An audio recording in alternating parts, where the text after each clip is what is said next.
Hey guys, tonight we find ourselves perched on the deck of the Argo, where the first pink light of dawn kisses the horizon and the sea foam shimmers like liquid silver under your feet. You probably won't survive this cloud sea odyssey without a blister or two, but a cup of honey wine in hand might just keep you humming your sea shanties until the gods grow bored. So before you get comfortable, take a moment to like the video and subscribe, but only if you genuinely enjoy what I do here. And while you're at it, drop your location and local time in the comments below. It's oddly comforting knowing fellow night owls share this peculiar obsession. Now dim the lights, maybe turn on a fan for that soft background hum. And let's ease into tonight's journey together.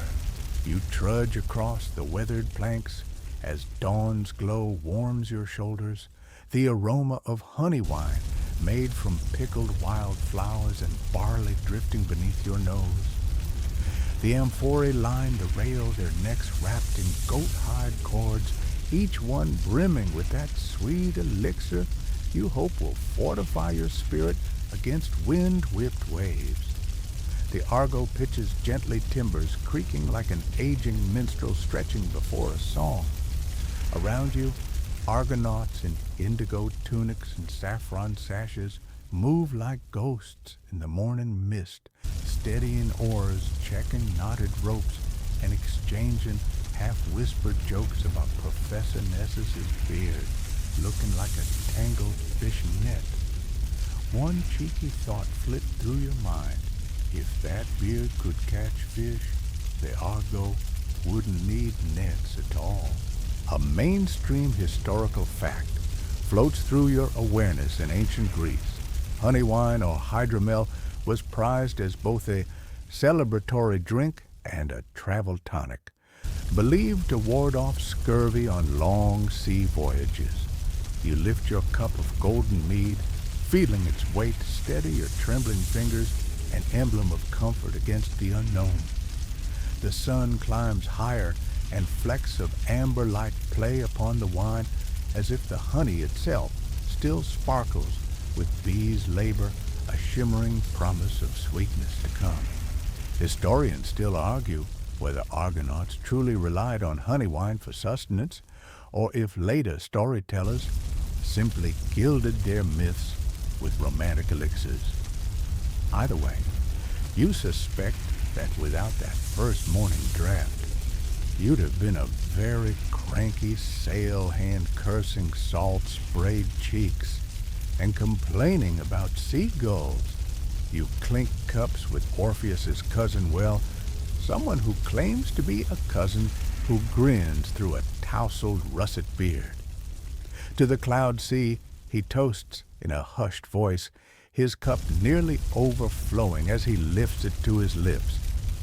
A grin tugs at the corners of your mouth as you imagine the cloud sea, a roiling river of mist above the Mediterranean, where the wind howls like a choir of banshees and the Argo's prow splits the vapor like butter under a sword. It's a fringed tidbit that some oracles whispered honey wine would taste sweeter when sipped among the clouds, a notion many scholars still debate as a romanticist's invention or scattered truth gleaned from rare high-altitude gatherings. You tilt your head, letting the honeyed liquid slide across your tongue. It's thick, honeyed, with a faint tang of wild herbs that tickles your sinuses.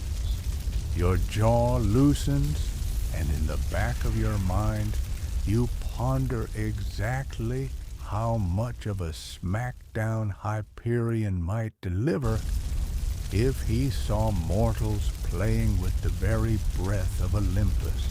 A warm breeze trickles over the deck, carrying salty tang and the dull hum of oars dipping into gentle currents.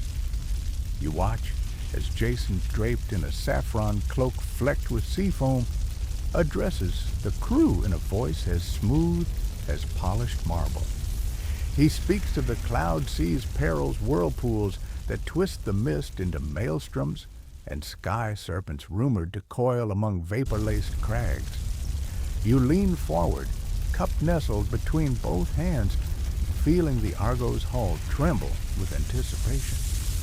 This moment reminds you of that time you tried balancing a wine cup on your forehead during a local festival. Spoiler alert, you nearly submerged the entire winery cellar.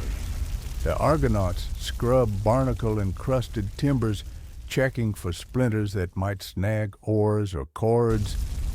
Idmon the seer kneels at the bow, sprinkling barley and honey onto the prow as an offering to Poseidon. You feel a shiver run down your spine as Idmon murmurs prayers that drift away on the morning wind. A mainstream historical fact, offerings to sea deities were common rituals to ensure safe passage, with mead often used to anoint ship prows. You tip your cup toward the prow in a silent salute, sending a drop of honey wine to mingle with barley grains, imagining Poseidon's trident dipping from the depths to bless your voyage. Historians still argue whether these rituals truly swayed divine favor or if they were communal morale boosters cloaked in religious garb. Either way, you appreciate the theatrics, any excuse to use honey wine beyond pure enjoyment. Suddenly, a low rolling chant rises from rowers.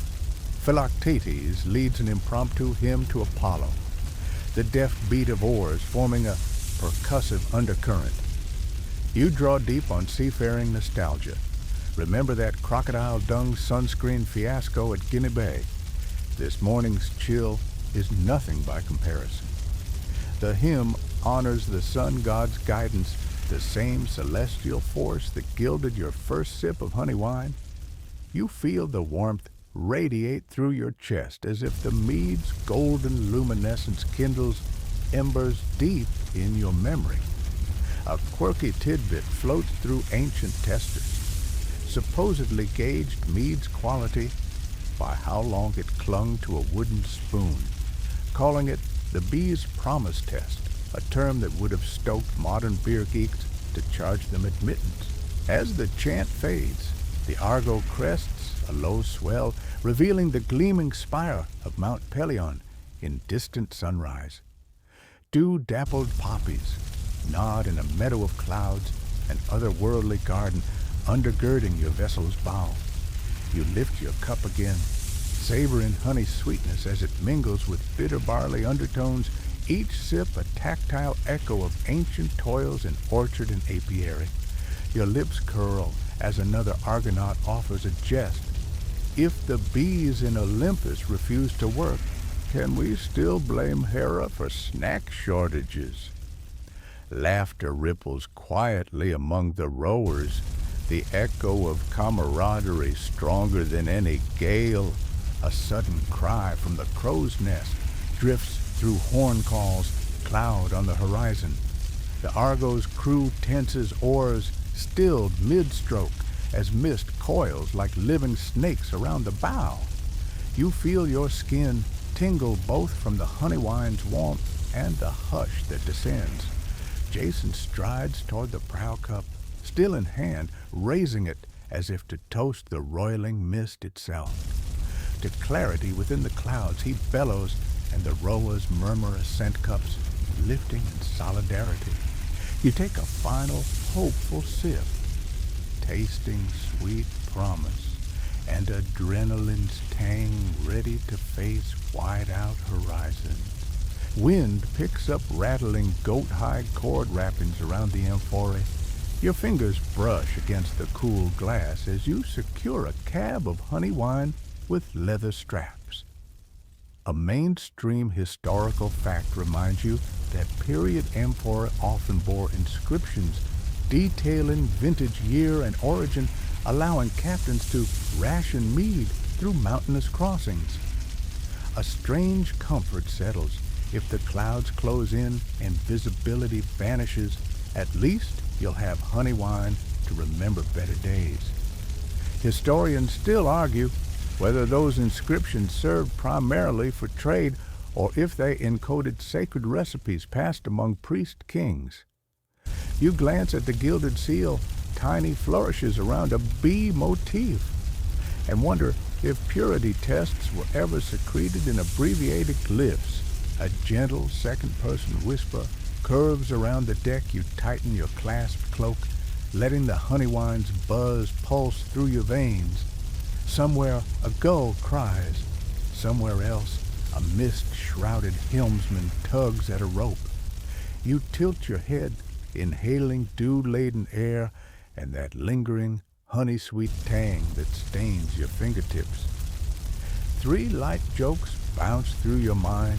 That time you tried replicating an Argonaut's knot with spaghetti strands, leaving the kitchen looking like a kraken's lair. Recalling how your sea boots squeaked like startled seals. Remembering the emergent pattern of missing socks at sea. Each thought a small beacon guiding you through the morning hush. The Argo's prow dips as waves slip beneath, carrying you toward cloud gates where sky and sea merge into luminous gray. You hold your honey wine close, a talisman against uncertainty. In your mind, the 14 labors of nectar gather anew, foraging mountain hives, fermenting in caves, storm-simmered blends, each labor echoing in the rising mist. This journey isn't just a test of seamanship. It's an odyssey of senses where honey wine's embrace knits your fate to ancestors' whispered chants. As the cloud bank looms, you prepare to step into a world shaped by wind and memory mead, offering both solace and ignition. With one final exhale, you tilt the last drop of honey wine to your lips, an offering to yourself, and brace for the white horizon. The Argo's silhouette dissolves into mist, your heartbeat. In sync with lapping waves, the voyage begins. You step off the Argo's stern onto a narrow ledge nestled under Mount Olympus's shadow, the salt-stung wind replaced by crisp mountain air redolent with thyme and pine. Around you, Argonauts in russet and indigo lean against their staffs, peering upward at swaths of sheer limestone where cliff hive entrances cling like scalloped lace. You probably won't survive an unprotected climb to harvest this honey. Those bees are territorial enough to send shivers down a seasoned warrior's spine. But tonight, you'll witness how the crew forages for cliff hive treasure under Olympus's looming silhouette. So, settle in. Let your muscles relax from the morning's misty voyage and brace yourself for the sticky, sweet labor of gathering wild gold. Your boots crunch on gravel as you trudge toward a narrow goat track winding along alpine shrubbery. A light haze clings to the valley floor, and distant eagles circle above their cries, echoing against tumbled stones. You follow Hylas, the Argo's stoic honeymaster, who sports a saffron vest scented with beeswax and a coil of rope slung across his shoulder. In his left hand, he grips a small wooden bucket lined with fresh straw, your prize bucket, destined to cradle magna maters of fulgent nectar. You try not to think about the stings that await when you disturb the cliff hives. Instead, you inhale deeply, tasting the clean crispness of mountain botanicals. A fringed tidbit buzzes through your mind. Some poets claimed that Zeus himself instructed local shepherds where to create beekeeping temples on Olympus. But historians still argue whether these sacred apiaries ever existed or if they were later romantic inventions to honor the sky god's affinity for honey. Hylas motions for you to move closer to a rocky overhang, where white wax drips from a crevice like melting snow. Below, a swarm of golden bees dances among lavender blooms, clinging to ledges. Your palms sweat inside your russet gloves as you approach. A gentle clang of metal rings out as Hylas rattles an iron fire tong, one of those midnight beekeeping hacks to ward off ants and small predators echoing softly in the morning hush. A mainstream historical fact, ancient Greeks often used simple fire tongs or smoke pots to subdue wild hives before harvesting honeycombs, a technique believed to sedate the bees without annihilating the entire swarm. You inhale the faint aroma of smoldering herbs, oak leaves, and thyme tucked into Hylas's portable smoker. The smoke curls skyward, weaving through bee traffic like a diplomatic envoy negotiating passage. As the smoke drifts, you watch Hylas reach into his goat hide satchel and pull out a small hand-woven net, lined with muslin and old-school beekeeper's veil, for head protection. He hands it to you with a wry grin. If you want to live past breakfast, keep your face covered. You tug the veil over your head, the gentle friction rustling against your black hair as the linen settles over your cheeks. You blink, adjusting to reduced visibility, and stifle a chuckle at how you resemble a novice knight donning a chainmail coif for the first time. The bees, curious and cautious, swirl around you like tiny gold-flecked bullets. Hylas leads you to the crevice where a waxen candelabra of honeycomb juts from a mossy ledge. You kneel careful not to disturb brambles that snag at your teal leggings and place your bucket on a flat rock beside a tuft of wild oregano whose scent clings to your nostrils. You reach for a long-handled wooden hive knife, a simple shard of olive wood sharpened against river stones, and slide it beneath the comb. The blade scrapes softly, releasing a sticky ribbon of honey into your nostrils, a heady combination of floral sweetness and the faint tang of mountain herbs. A small drop lands on your finger. You taste it, liquid ambrosia with a hint of time's mild bitterness. It's like sipping Olympus itself distilled into golden essence. You hear a soft buzz behind your ear and spin, nearly toppling your bucket. A single bee hovers mere inches from your veil, its wings a rapid blur. Panic flares, but you recall Hylas's words, "Let it see you're not a threat." You hold still, heart thudding, as the bee's antennae brush your veil before it flits away. A quirky tidbit emerges. Local storytellers claim that cliff hive bees of Olympus produced honey so potent that a single spoonful cured snakebite, though historians still argue whether any medical texts from the era truly noted healing properties, or if it's an embellishment from Homeric bards. Either way, the mere suggestion of venom-neutralizing honey injects a thrill into your veins, even as you steady your breathing. With a gentle twist of the hive knife, you dislodge a chunk of honey-laden comb. It crackles under pressure, liquid gold oozing through layers of wax.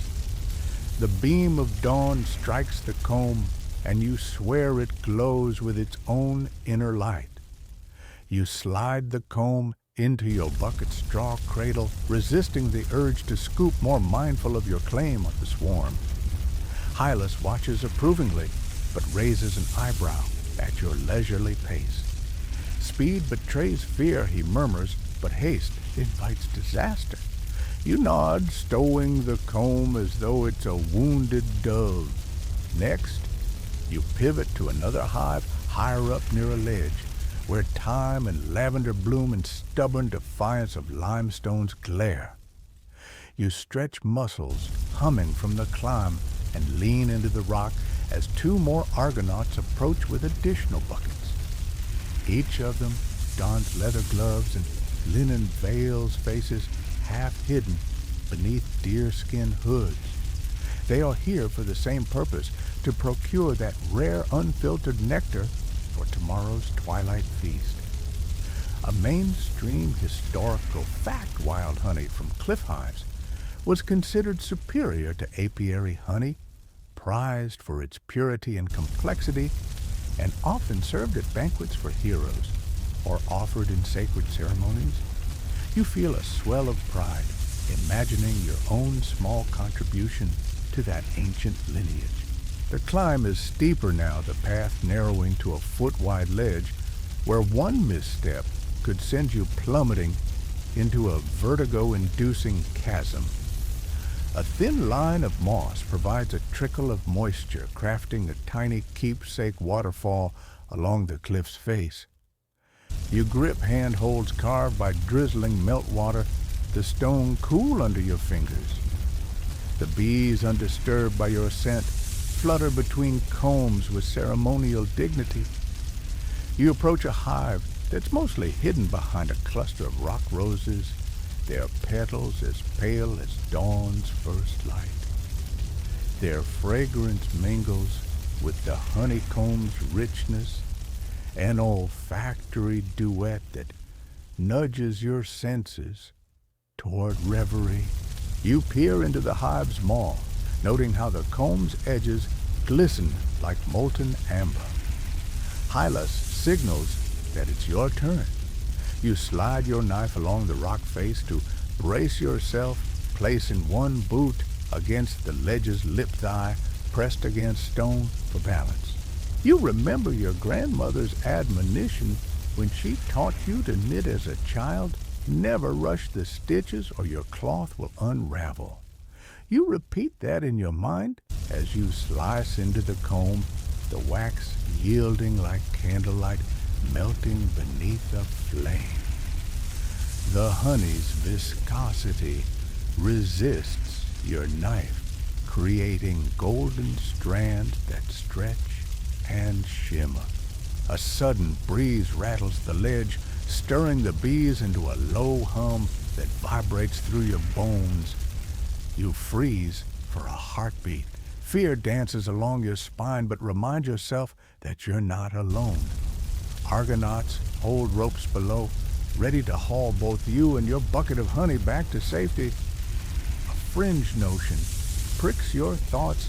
Some myth weavers claimed that bees of Olympus were so harmonious that listening to their hum could transport a mortal into divine ecstasy. Historians still argue whether any ancient texts described auditory trance states from honey hive proximity, or if it's a poetic license woven into mythic tradition. You block the thought, focusing on the honey's weight as you lift your bucket. Once the comb is secure, you signal to the Argonaut below, and they begin hauling you and your honey-laden bucket down the sheer face. Each inch of descent vibrates through your core, and you can't resist a nervous giggle as the hive knife dangles from your belt, clattering against the rock. That's just bee karaoke, you mutter, easing into a rhythm of the plunger bee, a squeaky mental jingle that has nothing to do with mortal shenanigans. The Argonaut's rope creaks against wooden pulleys, the sound a reassuring cadence amid the bees' distant buzz. Back on broader ground, you place the bucket beside the others. The golden barons of liquid sun glint at mid-morning by the time you and the crew gather for a quick blessing. Idmon's soft chant drifts over time, and Rosemary's sprigs pressed into your helmet, his words a low vibration that resonates with the cliff's ancient stone. A mainstream historical fact surfaces: ancient Greek beekeepers often consecrated their first harvest with prayers to Artemis, patron of wild places, and protector of hives. You dip a small wooden ladle into your bucket, letting a drop of honey fall onto your lips as an offering to the nymphs of Olympus. You taste juniper berries, piney bite, dancing beneath the sweet lava of honey comfort against the sun's heat mounting overhead. You take a moment to wipe sweat from your brow, the salty tang mixing with beeswax residue on your skin. A fellow Argonaut nudges you, holding up a thin slice of wild laurel leaf smeared with fresh honey, a makeshift sweet cracker. You pop it into your mouth, the laurel's slightly bitter edge framing the honey's opulent sweetness, a flavor profile that could spark modern wine sommeliers to melt down bouts of envy. You cackle inwardly at that thought. Imagine Yelp reviews in Homer's day. Mouthfeel reminiscent of Siren's first kiss would pillage again. 3 light jokes dance across your mind, one about seafoam soufflés topped with honey, another about bees in togas, and a third about a stolen amphora doubling as a chum bucket for impatient sailors. Each thought eases tension, knitting camaraderie into the Argonaut ranks. As midday sun crowns Olympus's peak, you and your crewmates, shoulder leather flasks and spiral-stemmed drinking horns bound in gilded copper. You prepare to retrace your steps to the Argo, each hollow held aloft like a chalice filled with dawn's golden promise. A fringe rumor stirs among the foragers. Some claimed that ancient hives hidden in Olympus's secret caverns held honey infused with spring waters from the gods' private springs. Historians still argue whether such legends were grounded in genuine underground monasteries of wild bees, or if they simply served as bedtime fables for wayward shepherds. You tuck that mental honeycomb into a corner of your brain, knowing you won't chase the myth tonight. With buckets securely strapped to your backs, the Argonauts begin the descent toward the creek bed where a temporary stone mill awaits. Each step echoes gentle thuds against shale metal flasks, swaying like drowsy pendulums at your side. You feel the honey's warmth spread through your chest, a tender reminder that this sticky gold will later embolden your spirits when the cloud sea's fog suffocates sound.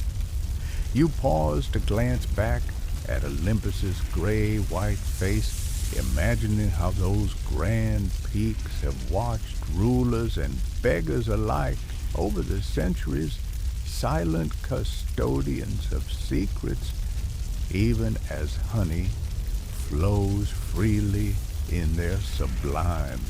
Finally, you reach the creek bed, where a stone trough awaits mortar and pestle-style crushing of honey-laced comb remnants to yield the purest mead base. Argonauts in saffron cloaks tumble in fresh water buckets to rinse off beeswax traces, while others build a small bonfire using iron fire tongs to smoke grains for tomorrow's distillation. You dip your fingers into the creek, twisting off a shiver-inducing slab of ice-cold water, then splash your face, feeling the chill, knotted with sweat, dissipate like dandelion fluff in a breeze. A mainstream fact buzzes to mind. Greek travelers often rinsed their sheep's wool in these mountain streams before spinning it into cloth, believing icy water strengthened fibers. You let the thought drift away, focusing instead on the sweet scent that clings to your gloves. It's a badge of honor, a proof that you endured Olympus's heights for honey's golden prize. As evening nears and the sun dips behind distant ridges, you gather around a rough-hewn table with Argonauts to share the first taste. A small ladle passes from hand to hand, each sip a communion of shared toil.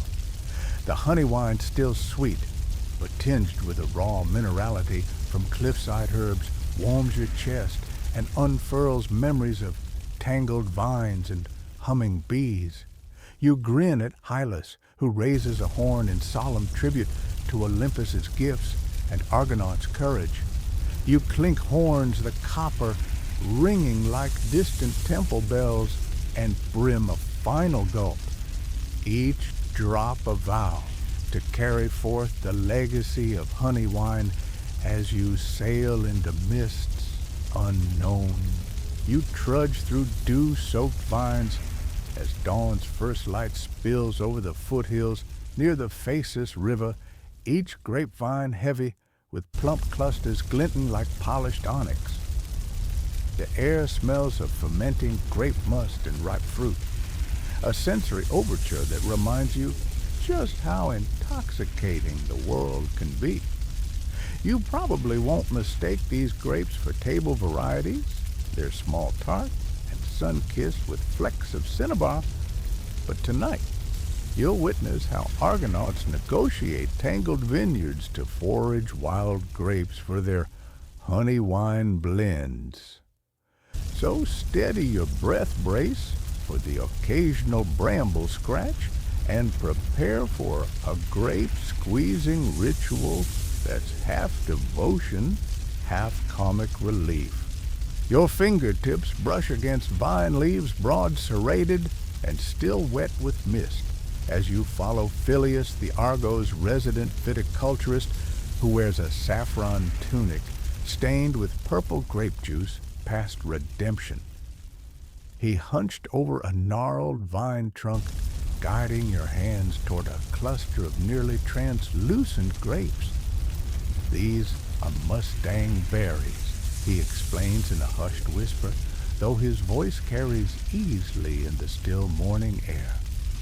A fringed tidbit surfaces local lore claims that first-century Greek settlers believed Phasis' wild grapes were descendants of Hera's sacred vineyards, lending divine potency to any libation they touched, though historians still argue whether any ancient texts truly reference Hera's vine or if it's a romantic flourish from later poets. Either way, you regard those grapes as potential nectar sources ready to transform into something sweeter than mere mortal expectation. You pluck a handful of berries, their skins yielding with a quiet pop, and drop them into a wicker basket lined with oak leaves. The cluster's juice drips onto your palm, a cold rivulet that tickles your senses. You taste a single grape tart, earthy, with an undercurrent of honeyed florals like a handshake from antiquity. Nearby, Helenus, son of Priam's cousin and self-proclaimed vintner astronomer, crushes grapes underfoot in a shallow stone basin. He wears only his indigo leggings and a leather apron, his sinewy calves pumping as he narrates constellation lore tied to grapes' seasonal cycles.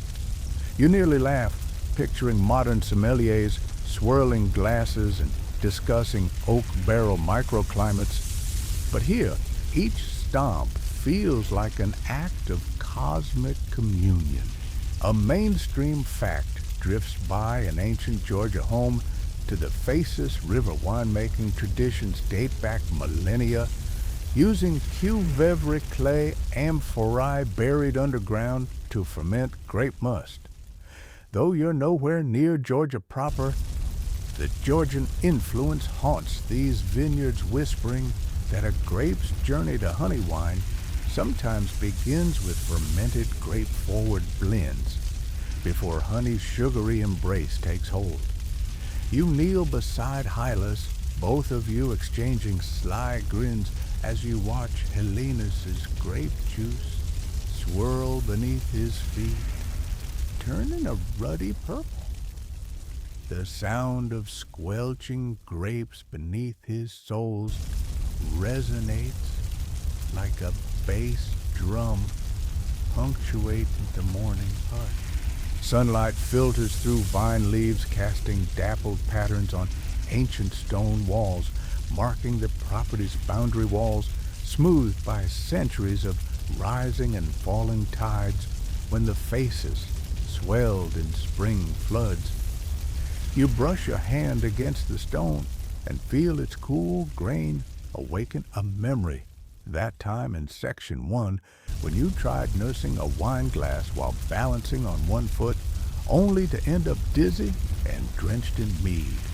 You shake your head, savoring the continuity of missteps and discoveries. A quirky tidbit emerges. Some Argonauts believe that stepping into a wine press barefoot granted a mystical connection to Dionysus's divine essence, though historians still argue whether it was an actual practice or a poetic invention by traveling bards. You roll that ambiguous lore in your mind as you dip fingers into the grape must, creating swirling patterns that gleam in the morning light. Next, Phileas leads you to a trellis where clusters of black-on-purple grapes hang low, their skins taut and powder-dusted with bloom. He brandishes a small curved blade, a knife forged by Cilician ironsmiths, and hands it to you. These are phasic grapes, prized for their high tannin and unique tartness. He instructs the blade's edge, catching a glint of sunshine. You steady your breathing, imagining the precision required to avoid nicking your fingers, which hold a delicious weight of responsibility.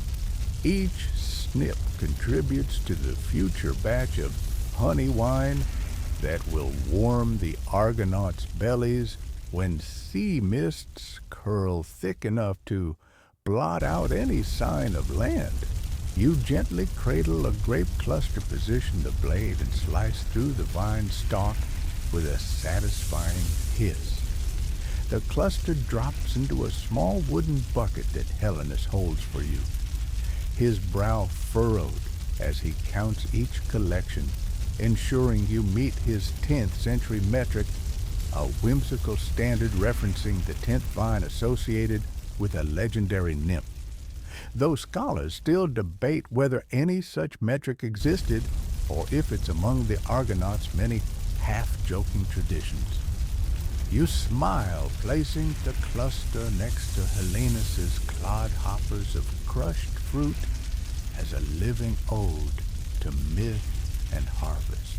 Working your way through the vineyard, you notice small pockets where wild herbs, mint, thyme, and mountain oregano sprout between rows, their foliage releasing aromatic plumes as you brush against them. Phileas kinesthetically gropes a sprig, crushes it between his fingers, and wafts the aroma under your nose. This will infuse the must with herbal complexity, he murmurs, eyes bright, the morning sun illuminating flecks of dew on his brow. A mainstream fact arises. Ancient winemakers often added herbs to their musts to preserve the wine and impart medicinal qualities, believing the concoction could ward off fevers and digestive woes during travel. You inhale the minty tang feeling and anchoring calm as the fragrance mingles with grape sugar sweetness. Soon, the Argo's clip-clop grows louder as more Argonauts arrive from their morning watch, standing in small clusters along a cracked stone wall. You spot Atalanta, her russet cloak billowing like a banner, crouched and deftly gathering grapes while exchanging banter with Castor and Pollux, those twins in teal and indigo who argue over who caught the larger fish the previous night. In that swirl of action, you see camaraderie in motion, each grape-picking gesture, a shared note in the symphony of fellowship. Remembering your half-formed joke about twin grape rams, you stifle a laugh, feeling gratitude to be part of this collective endeavor. A faint rumble underscores your thoughts, a landslide deeper in the foothills perhaps, or just the earth shifting under Olympus's watch. You lean forward to steady yourself and watch as a small avalanche of loose rocks cascades down a distant slope, sending up a cloud of dust that glitters in the sunlight. For a heartbeat, time lingers silence punctuated only by the Argonauts' muted gasps. Then Hylas raises his hand and the rhythm resumes, grape clusters cut, tossed into baskets, and pressed into the communal trough. The shrieking winds of faces seem to hush in reverence before resuming their lambent lull. By midday, your basket overflows with grape clusters so heavy they threaten to spill at each step. You feel the vine's residue stick to your fingertip stains that won't wash out until the journey's end. Yet you embrace each purple smear as a badge of honor. A fringe assertion flits through your mind.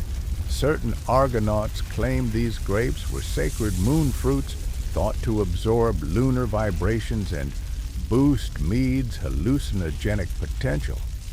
But historians still argue whether any ancient record attests to lunar harvested grapes, or if it's simply the chatter of opium-influenced travelers. You tuck that speculation away, focusing instead on the tangible grape clusters nestling in your arms. As the sun arcs toward its zenith, Phileas calls everyone to the stone trough for a ceremonial crush. The basin's surface is encircled by carved reliefs of satyrs dancing with the grapevines, a detail so finely etched you swear you see the satyrs sway. You detach your grapes from the vine stems and toss them into the trough. Argonauts take turns stomping with bare feet, the press-stomping ritual accompanied by rhythmic chanting. Omphalos of faces yield your wine. Their voices weave an ancient melody, each footfall sending a ripple of grape juice upward. The purple tide fans out beneath their soles as though awakening some dormant spirit within the stone. You step forward, peel off your boots, and feel the cool, sticky juice squelch between your toes. You press into the trough with measured steps, mindful that too much force will bruise the seeds and impart bitterness, but too gentle a press yields insufficient juice. A mainstream fact, bubbles up many Greek winemakers used goat or sheepskins to hold must during stomping, believing the animal's warmth and oils enriched fermentation, though you're currently treading in a bare stone basin. The grape musk's cool rush envelopes your feet, and you catch the crisp undercurrent of herby residue, recalling how Hylas coaxed mint into the mash earlier. Each stomp conjures connective threads between vine, soil, and hand, an alchemy older than any maritime chart. Your mind drifts momentarily to that time in Section 2 when you harvested cliff hive honey under Olympus's gaze. Now the grapes offer their own nectar, a different kind of sweetness born of sun and sweat. 3 light jokes dust your consciousness, one about ginger monks fermenting wine with prayer chants, which admittedly might yield an interesting flavor. One about how your boots now rank top contender for roundest wine press. And one about the Argonaut insisting grape must could power the Argo's lanterns if siphoned into oil lamps. Each jest scatters tension, knitting silent laughter into the stomping cadence. With the last grape crushed, you stand lifting your feet, purple juice dripping down ankle-high leggings. A fellow Argonaut holds a moss-lined wooden bucket under the basin's lip, collecting the first trickles of must. You help pour the fresh must into the bucket, resisting the urge to taste, knowing it would be too acidic and a tad gritty. Instead, you wash your feet in a stolen moment, in a small rivulet burbling nearby, letting cold mountain water chase away grape residue and prickly shards of vine. The clear stream whispers as it passes over smooth pebbles. You imagine it carrying the grape's essence onward toward mythic faces. Once dried and rebooted, you gather with the crew beneath a stunted olive tree, where baskets of grapes and skins lie awaiting the next stage, mixing honey with must to begin fermentation. You watch as Hylas stirs a cauldron iron ringed with gilded beeswax, thick with steam and heady vapors. He drizzles measure of honey from morning's harvest into the bubbling must, chanting a formula in ancient Aeolic Greek that sounds both musical and incantatory. A mainstream historical fact surfaces honey wine recipes often called for a ratio of 1 part honey to 3 parts must, though measurements varied by region and celebratory purpose. Hylas's cauldron simmers with a gilded froth, and the blend smells like forest floor and royal nectar. You scoop a ladleful into a wooden cup, blow across its surface to cool and lift it to your lips. The liquid is hot, spiced with crushed thyme berries and the leaves of fresh grape warming you from the inside out. You sip, tasting a tang of tart grape, a swirl of honey's floral complexity, and an herbaceous flicker that lingers like a distant memory. You want to close your eyes and let that taste carry you back to bright hives under Olympus, but instead you focus on the moment, feeling the honey's weight in your chest, as though it fuels your marrow. A scholar's debate drifts through the vine leaves. Historians still argue whether the Argonauts' honey wine was fortified with regional spices or left purely to honey and grape alchemy for ritual authenticity. You imagine Greek herbalists in white robes, ones you might have scoffed at in Section 1, dissecting every herb to honey ratio. You grin, remembering that time you nearly added oregano to your pancake batter because you thought savory sweet fusion was a dinner crowd pleaser. Mortifying, yes, but here, herbs and honey in equal partnership feel elemental, anchored in ancient terroir.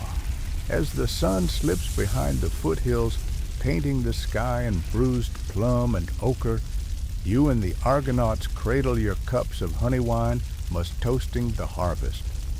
You feel sticky beads of must cling to your chin, a badge of honor that says, I pressed grapes, as Argonauts did, tracing Odyssey's lesser-known path.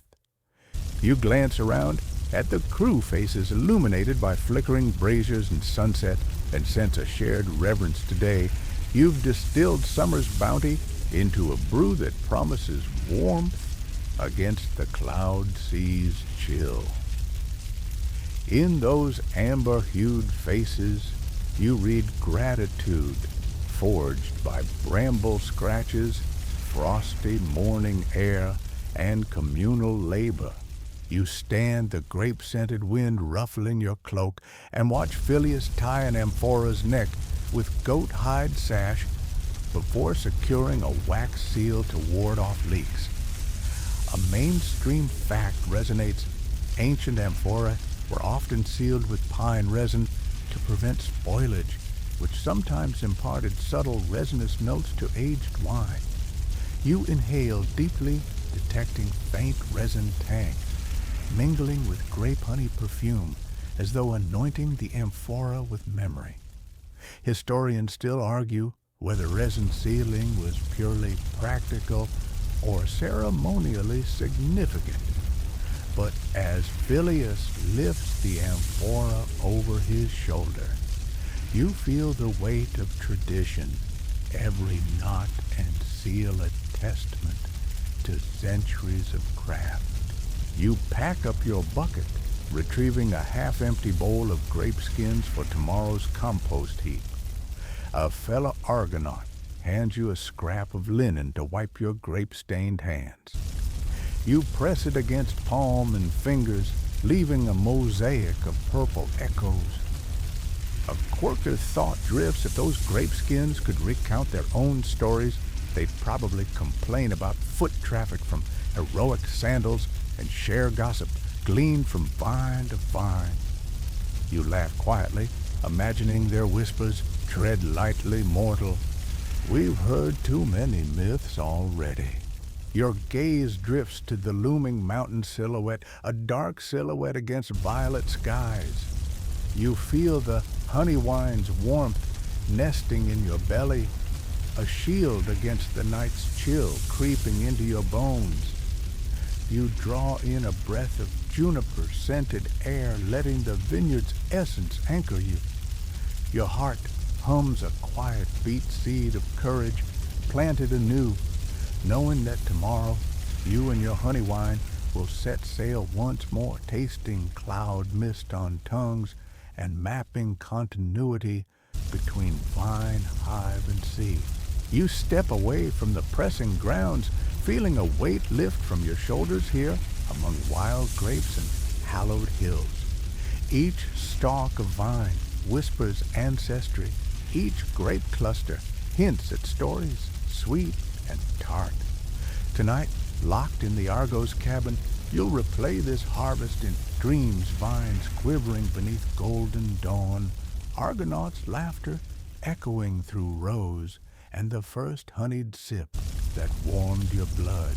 Those memories will guide you when the cloud sea fog thickens, reminding you that sweetness can emerge even in mist-shrouded peril.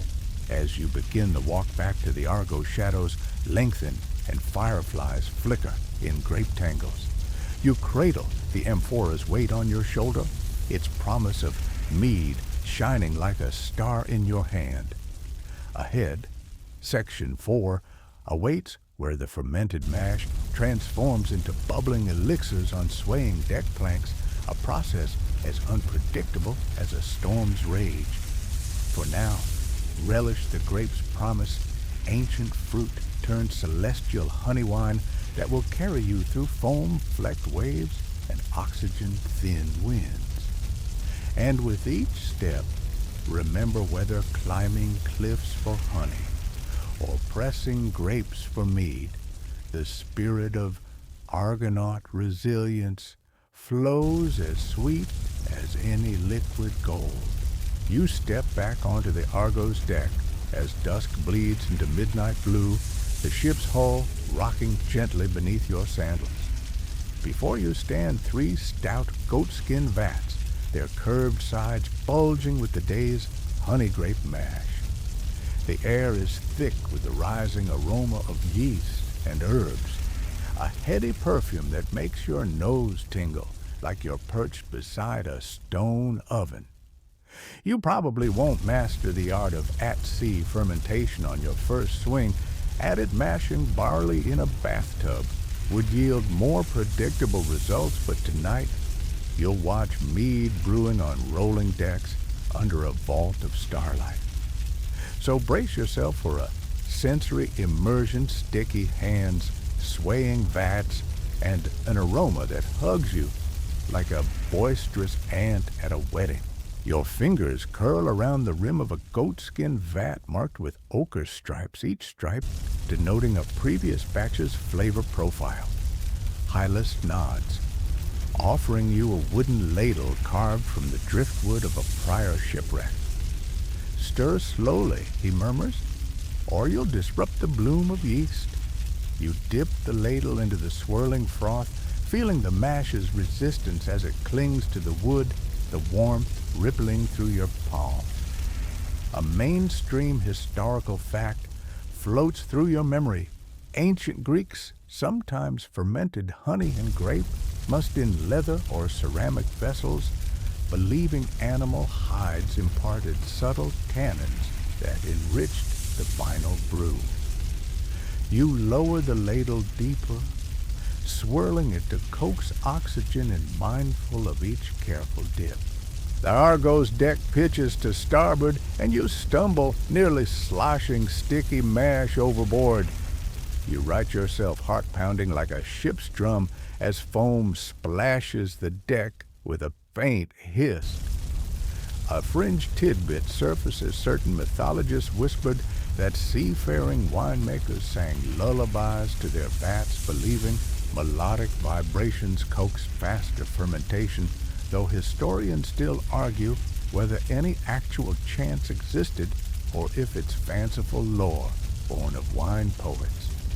You slump against the vat, letting the dip of the deck steady your breath, and hum a low croon, an impromptu melody of your own making, which seems to calm both sea and mash, at least in your head. Nearby, Jason stands under a tattered sailcloth awning, monitoring the temperature gauge wedged against a goatskin patch. The gauge is little more than a leather pocket stuffed with cooled river stones, an ad hoc thermometer of sorts that tells them whether the mash is too warm or barely tepid. You eye it warily and think, if firefighters used melted wax and feathers for gauges, should you be worried the gauge lies to you?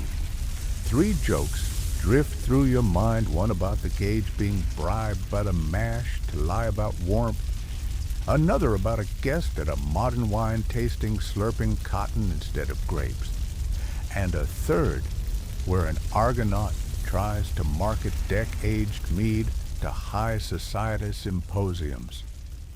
You chuckle at the absurdity, knowing full well that age on deck gives your hair salt crisp curls rather than any fancy bouquet.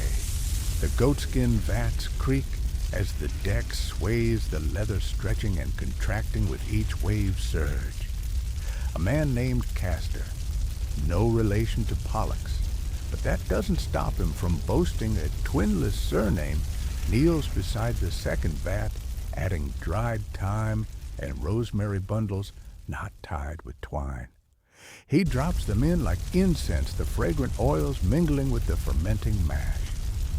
A mainstream historical fact gently guides your senses. Ancient Greek brewers sometimes infused herbs and spices into early meads, believing such additions enhanced shelf life and offered medicinal benefits for long voyages. You inhale the herbal chorus, sharp thyme, piney rosemary, and that honeyed sweetness, feeling it warm your senses against the night's chill. A fringe notion floats into your thoughts. Some old wives' tales insisted that bees of Mount Olympus delivered secret pollen for divine fermentation, and thus mead brewed with their honey had prophetic properties. Historians still argue whether any classical sources actually mention such augury mead, or if it's a later embellishment by hopeful mystics. You rap your knuckles gently on the vat, resisting the urge to stick your finger in for a taste. Instead, you settle for inhaling that sweet herb smoke bouquet, letting each note settle like a memory in your mind.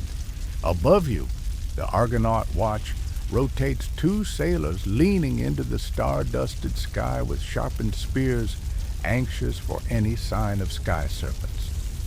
You glance over as Jason raises his hand, signaling a shift in the wind. A puff of cold air brushes across your face, sending ripples through the vats that momentarily threaten to overspill. You pivot, steadying your stance with one foot bracing against a coil of rope, and watch the swirl of mash respond to the deck's motion. A quirky tidbit tickles your memory legend's claim that if a mead vat cried out in sound, some form of high-pitched squeal, It signified that nymphs were displeased with the brew's quality. Historians still argue whether any ancient accounts literally describe squealing vats, or if it's poetic license to dramatize fermentation woes. Either way, you're glad your vats remain stoic for now. Philoctetes steps forward, tambourine in hand. Yes, a tambourine to provide rhythmic accompaniment to the tendings. He taps its frame with gentle fingertips, setting a beat that the rowers have adopted for their midnight oar sweeps. The tandem rhythm of tambourine and rolling deck mellows you as if the sea itself drums along. You hum in time, stirring your vat to that shallow percussion, imagining how linalool in time might dance to tambourine's pulse, coaxing the yeast into frenzied reproduction. A mainstream historical fact surfaces monastic brewers, centuries later, used drums and chants to regulate fermentation in abbey cellars, melding sacred song with microbial life. You let that thought nestle in your mind, realizing that top-deck brewing on a swaying vessel might have been just as mystical. Hylas emerges from beneath an upturned barrel, waving a leather-sheathed scroll. Add more water, he instructs, or the mash shall rise like a titan's belly.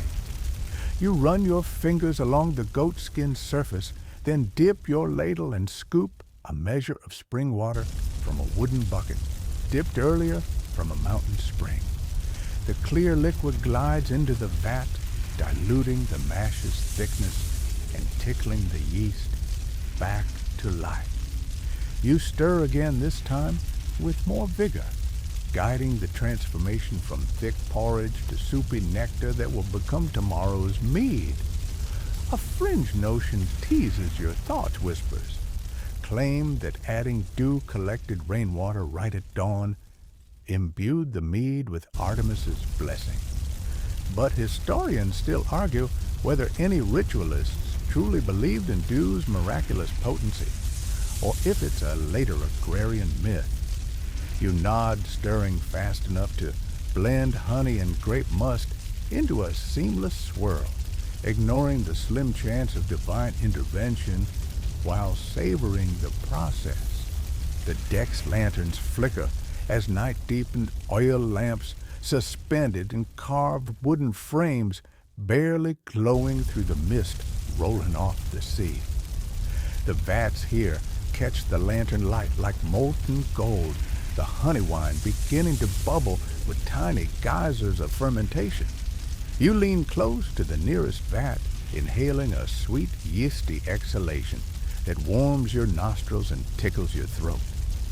The sea's cool breath swirls around your ankles, a subtle reminder that any misstep could fling you into the brine. Instead, you focus on gilded droplets rising and popping atop amber currents, a rhythm as ancient as the stars overhead. A scholar's debate drifts through. Historians still argue whether fermentation on moving decks produced superior mead, or whether the motion simply introduced unpredictable bacterial contaminants. You let that debate simmer in your mind as you taste a drop of foaming mash from your ladle. It's sour and slightly effervescent, promising layers of sweetness once fermentation completes like an encore before the main act. You swallow slowly, letting that acid edge unravel on your tongue, then tilt your head to watch the foam's shimmering surface. You think modern vintners would kill for such micro-oxygenation at sea. But then again, most of them stay ashore for exactly that reason. You pause, resting the ladle across the vat's rim, and gaze at the sky where constellations sparkle above the prow. The Big Dipper hangs low, pointing toward Polaris, guiding your course as it has guided sailors for ages.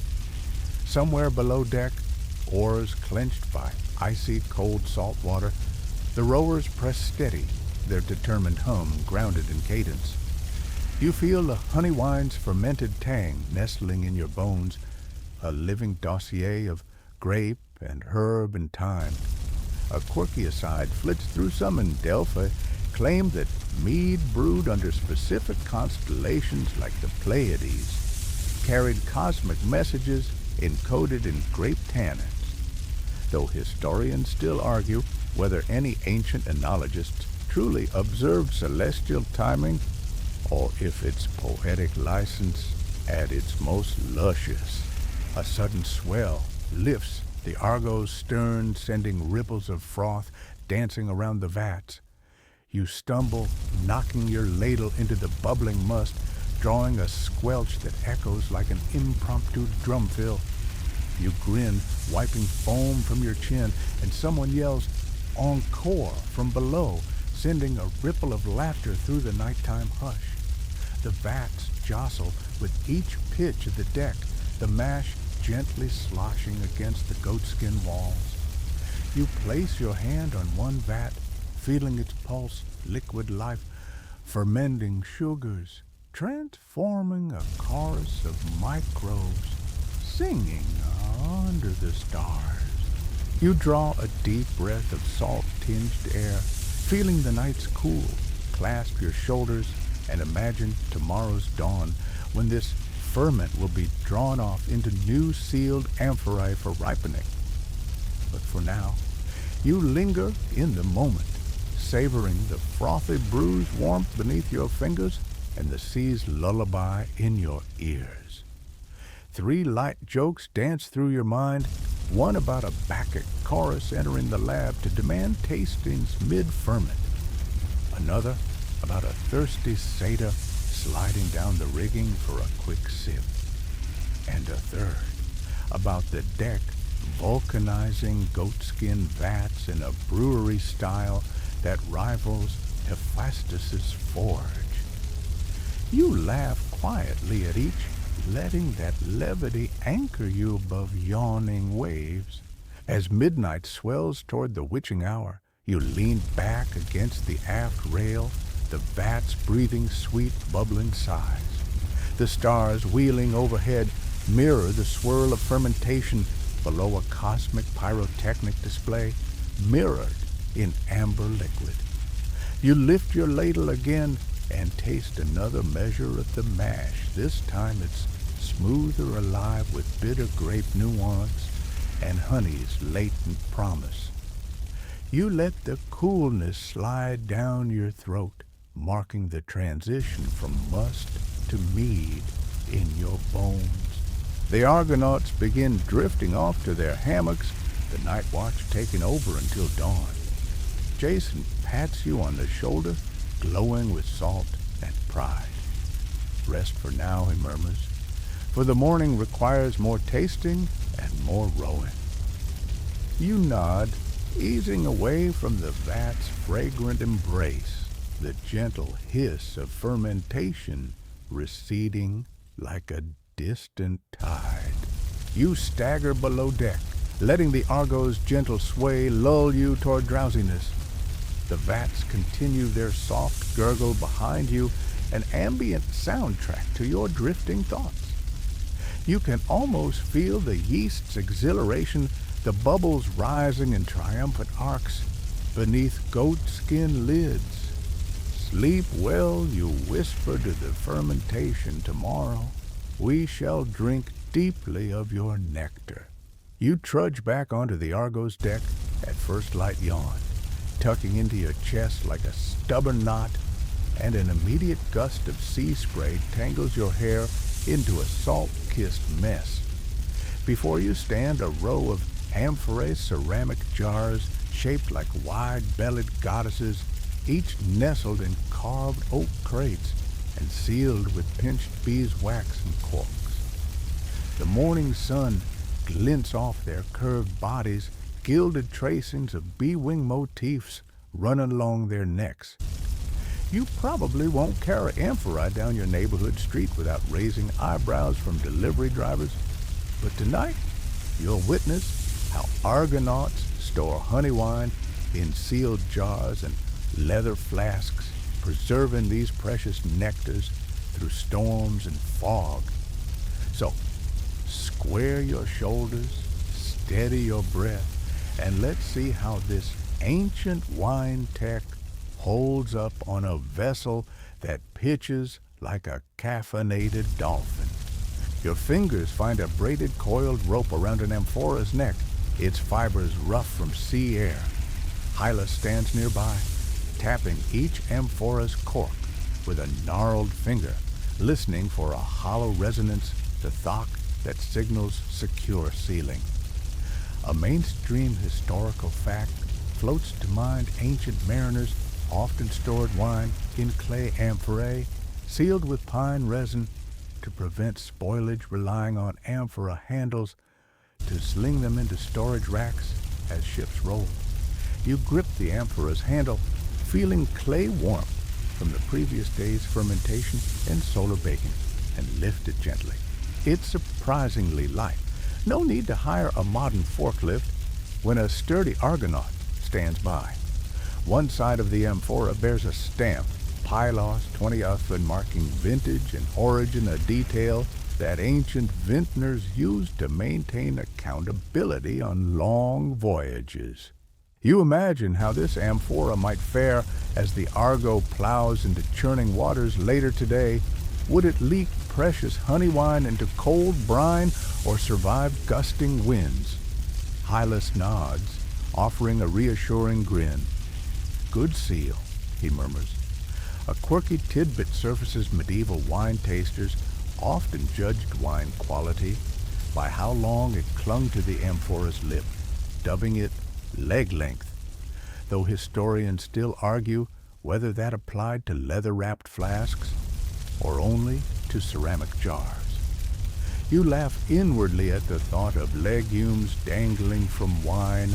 Amber, the leg is long, must be year of bountiful time, for now you trust Hylas's ears and your own common sense over creeping rhyme schemes. Castor and Pollux trundle a leather flask toward you, its hide sheened with lanolin and stitched with sinew. The flask's nozzle is sealed with a tight plug of beeswax, pressed so meticulously that any leak would have to punch through a half-inch of honey-laden armor. You lay your palm on the flask's curved belly and feel a soft squish as liquid inside sloshes, gently promising more than the amphora's portion. A mainstream fact resonates. Leather flasks, or ascoi, were commonly used by Greek travelers and athletes, believed to cushion the contents against jostling and temperature changes, though they required frequent responging with goat fat or beeswax to remain watertight. You credit Hylas's midnight work, coaxing hot beeswax into every stitch, sealing this flask's destiny against turbulent waves. The Argo's deck creaks beneath your boots as you position the amphora in a carved recess in the keel. Each jar has its place angled so that at least one handle is always upright, regardless of the ship's tilt. You tuck a small wedge of cork at the base to prevent rolling during sharp jibes. Hylas follows, placing the leather flask in a leather-lined crate away from the amphorae, lest the clay jar's hard spines crack the flask's supple hide. A fringe suggestion wobbles in your thoughts. Some bards claim that amphorae sealed under a full moon preserved honey wine, with lunar magic prolonging fermentation's alchemy. Though historians still argue whether lunar maritime techniques ever saw serious uptake, or if they were whispered by eccentric poets chasing moonbeams. You shake off the moonlit reverie, focusing on the pragmatic weld of cork and wax modern mystics, who might gab about celestial grace be damned. Jason strides across the deck, a saffron cloak billowing like a banner. He nods at your work, his eyes glinting in first light. "Well placed," he says, voice low, "so only you both hear." He leans in and adds, "A good seal is the difference between sweetness and scuttling." You nod with gravity, mindful that spilled mead could incite mutiny, or worse, a sticky mess to clean up in the galley. You recall your laundry fiasco from Section 1. Spilled mead on bedsheets would trigger cleanup protocols rivaling a small naval battle. As the morning swell picks up, Hylas calls for the next flask. You rotate the amphora slightly, feeling it shift in weight, the honey wine inside slopping in lazy arcs. The amphora's clay exterior is dotted with tiny gilded keystrokes. Empty loops that once held inscriptions of harvest age blend details and even astrological notes. You press a fingertip into a small magnified bee motif, tracing the gilded tracework that catches morning sun like a constellation. A mainstream fact surfaces amphorae in classical antiquity often bore stamps recording amphora weight, e.g. 1, medium unit, and place of production serving as ancient shipping manifests. You wonder if the gilded bees here are purely decorative, or if they signify special vintage. Historians still argue whether these ornate motifs functioned as branding, or if they were purely aesthetic flourishes. But you choose to believe both style and substance dancing in a single jar. Below deck, a pair of Argonauts fiddle with a hatch, lowering a net to catch any drips that might escape. They grin as you pass their faces streaked with last night's mash beard tango. "Smells like nectar down here," one says, tossing you a mischievous wink. You grin back, thinking if honey wine aromas could sing, they'd hum a lullaby that lures sailors into hour-long daydreams about bees and togas. A chuckle escapes you as you step aboard the hatch, carefully ignoring the crew's teasing. On the quarterdeck, a leather flask bigger than your forearm sits propped against a coil of hemp rope labeled in large black letters, "VIP Reserve Foci Vintage." Phileas pats it reverently, explaining that Phocea flasks sealed with marine-grade beeswax were the pride of Ionian merchants, so rare that some claimed only gods tasted them. You nod solemnly, offering a cup of water to any deities who might be listening, though you suspect they'd prefer a proper chalice of honey wine. A light drizzle begins to mist around you, tiny pinpricks of salt water riding on an overcast breeze. You reach for a nearby iron fire tongue, hauling it into position beneath the corked amphora's neck. Hylas will use it later to cauterize any tiny leaks with heated iron, a seal check as ancient as the Argonauts themselves. A quirky detail pokes at your mind. Medieval apothecaries once tested barrel staves by lighting small cork fires. Corks that popped back at a healthy pitch meant good barrels, though historians still argue whether that method ever touched Greek amphorae or if it was a medieval vineyard's retrofit. For now, you settle for Hylas's cautious thumbs up.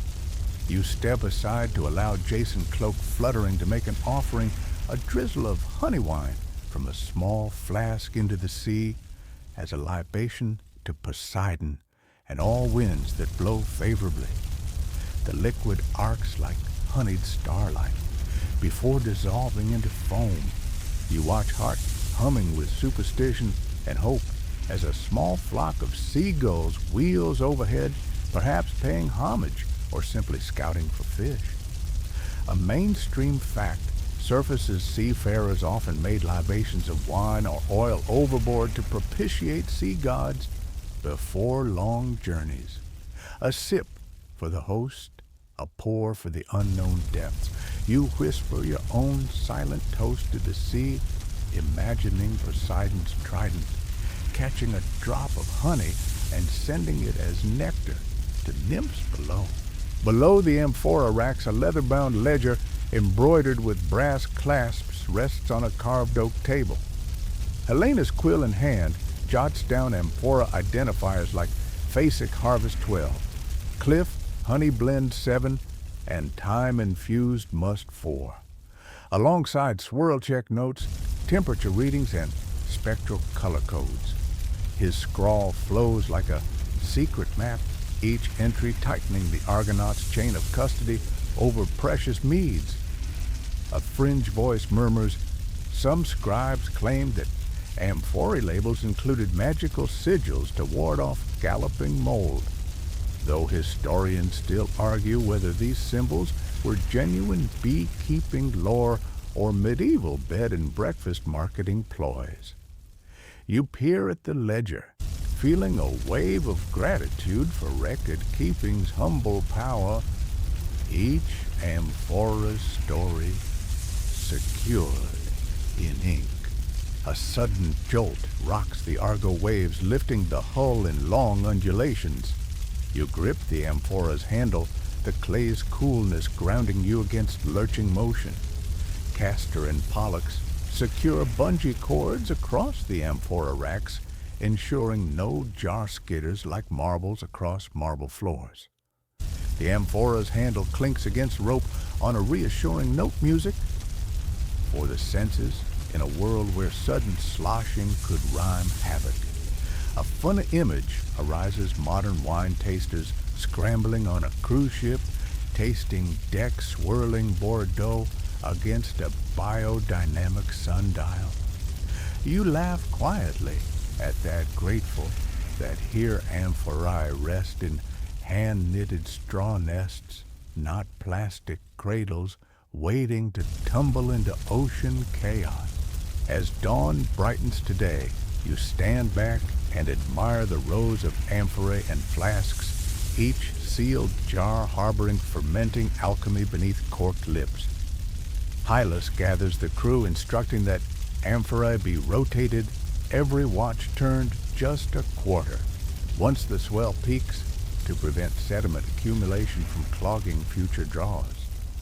He demonstrates lifting one jar and tilting it slightly, a delicate ballet of weight distribution practiced by Argonauts for generations. A mainstream historical fact drifts up. Ancient mariners often rotated their amphorae to ensure even yeast suspension, avoiding stuck fermentations that left wine clotted like a ship's hull fouled with barnacles. You rotate your amphora with care, feeling the gummy rush of musk swirl around the jar's curve, whispering promises of tomorrow's quaff. A gentle hum of anticipation flutters through the crew, their faces luminous with reverence for the sealed treasure. You feel a tug in your chest, equal parts pride and wonder, as you realize that each amphora encapsulates a journey from hive to canyon, to vat to jar. The sea may crash and clouds may smother the sky, but these seals endure, safeguarding golden nectar from chaos. You take a moment to press your hand against the amphora's cool clay, imagining how tomorrow's dawn will find you breaking seals, drawing honey wine by ladleful, while the Argo strides through morning mists. 3 light jokes flicker in your mind, one about a bee complaining that this amphora's cork is too tight for a quick buzz. Another about a modern barista trying to tap an amphora like a keg for a slick Instagram moment, and a third about the amphora's clay wishing they had little lifeboats to save them from finest doom. You chuckle, wiping a smear of sticky residue from your palm. The amphora's emptiness would mean disaster. You press your lips against its rim, imagining the golden nectar within. As the Argonauts prepare to hoist the sails, you stare at the amphora-ridden holds and feel a swell of confidence.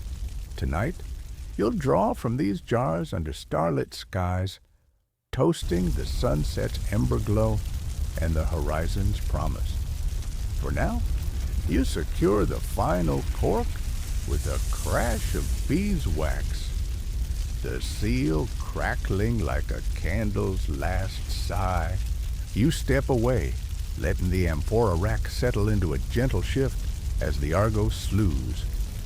In your mind, the amphora's story fastens a link between cliff honey wild grapes and rolling deck fermentation, a triumvirate of elements forging honey wine that could rival any temple offering. You tug your cloak around your shoulders, the morning's chill retreating as the amphora warms under sunlight's caress. As you head to join the helm watch, you take one last glance at the sealed jars. Silent sentinels of sweetness, braving wind and wave. Their corks might crack under pressure, but their wastes hold firm a bulwark against chaos. You lift a loose cup of water to your lips, rinsing out residual mead from the tasting spoon, feeling that water's cool clarity awaken your senses. Today's labor has been ancient craft, given life aboard a vessel that bridges myth and reality. And when tonight falls, those amphorae will open with a hush pouring amber dreams into carved cups, kindling laughter across starlit waves. You step off the Argo's prow onto a winding mountain pass at Thermopylae, the dawn chill still clinging to your tunic like a hesitant guest. Below, a ribbon of sea meets rocky shores, and above the slopes curve upward, crowned by wind-whipped pines. The path is narrow, flanked by towering cliffs on one side and plunging drop-offs on the other, but Argonauts in indigo cloaks and saffron sashes edge forward with practiced ease. You probably won't juggle amphorae while balancing on this path without an involuntary swim. But tonight, you'll partake in the ritual of the first honey wine tasting at Thermopylae, an event that honors safe passage through these narrow straits.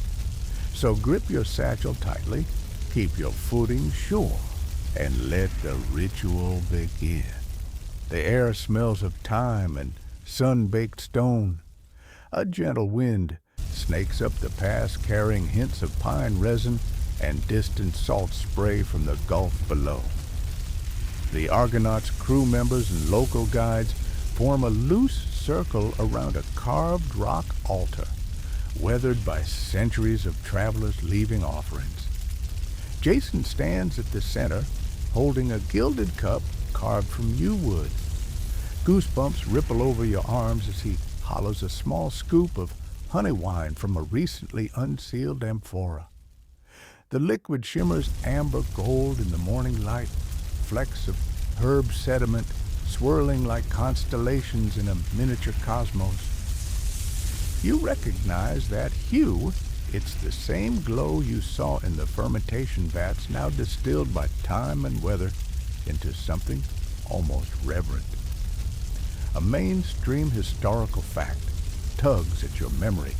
Ancient Greek travelers often held a first sip ceremony at passable mountain sites, believing that invoking the gods at strategic choke points ensured safe journeys.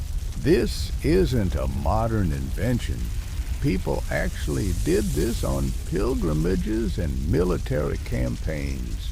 You shuffle forward, ignoring the light pinpricks of panic dancing at the edge of your vision as the drop-off yells for attention. Hylas offers you a small horn rimmed with copper, nodding solemnly. Drink and remember why we pressed these grapes and coaxed this honey wine in leather vats, he murmurs. You cradle the horn with both hands, feeling its gentle weight as a pledge of camaraderie.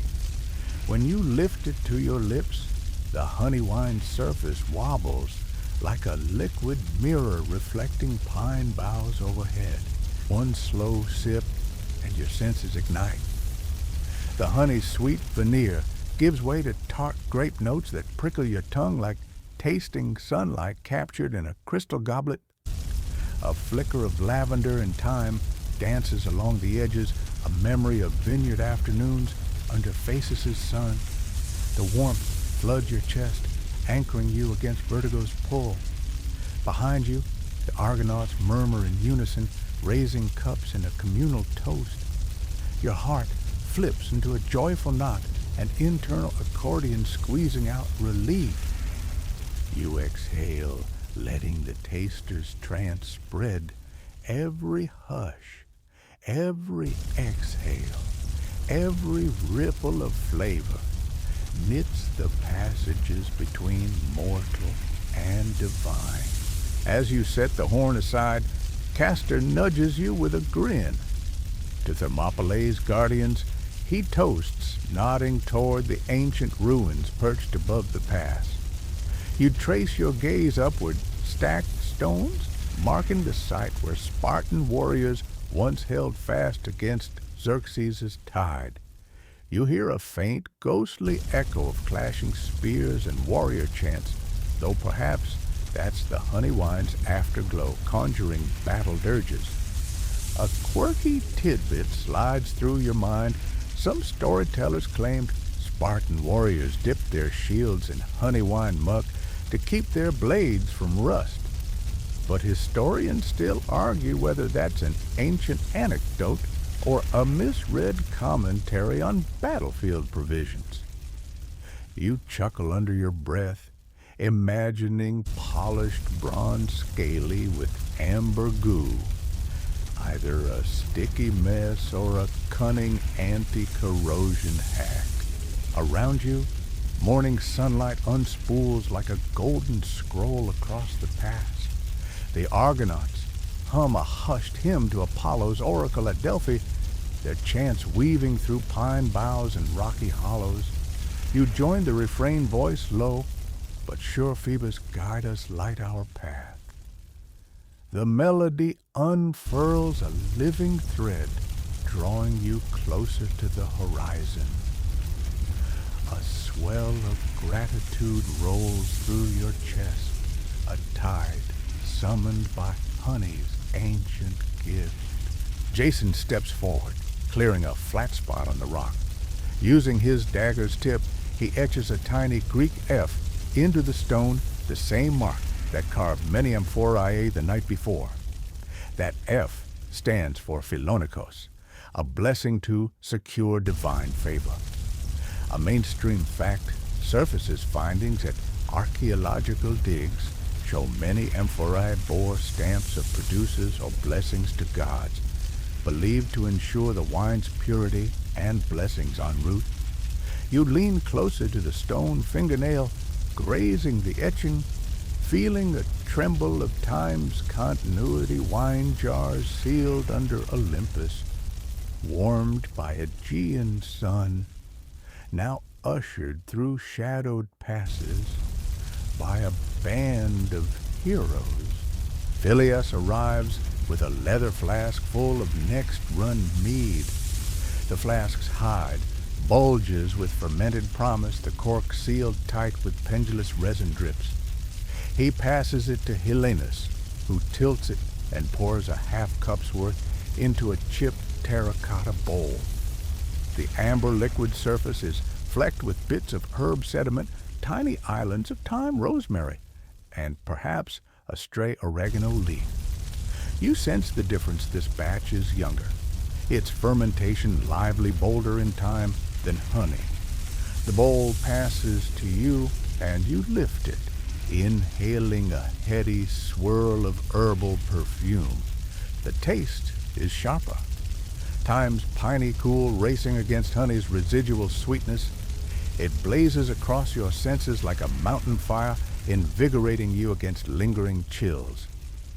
You let it slake your curiosity, understanding the nuanced interplay between eras of vine and hive. A fringe myth dances through rumor, claimed that Thermopylae's valley winds infused the mead with the spirits of Spartan ancestors, granting courage to any who drank at the pass, though historians still argue whether any warrior actually claimed such spectral fortitude or if it's a heroic echo from bardic fictions.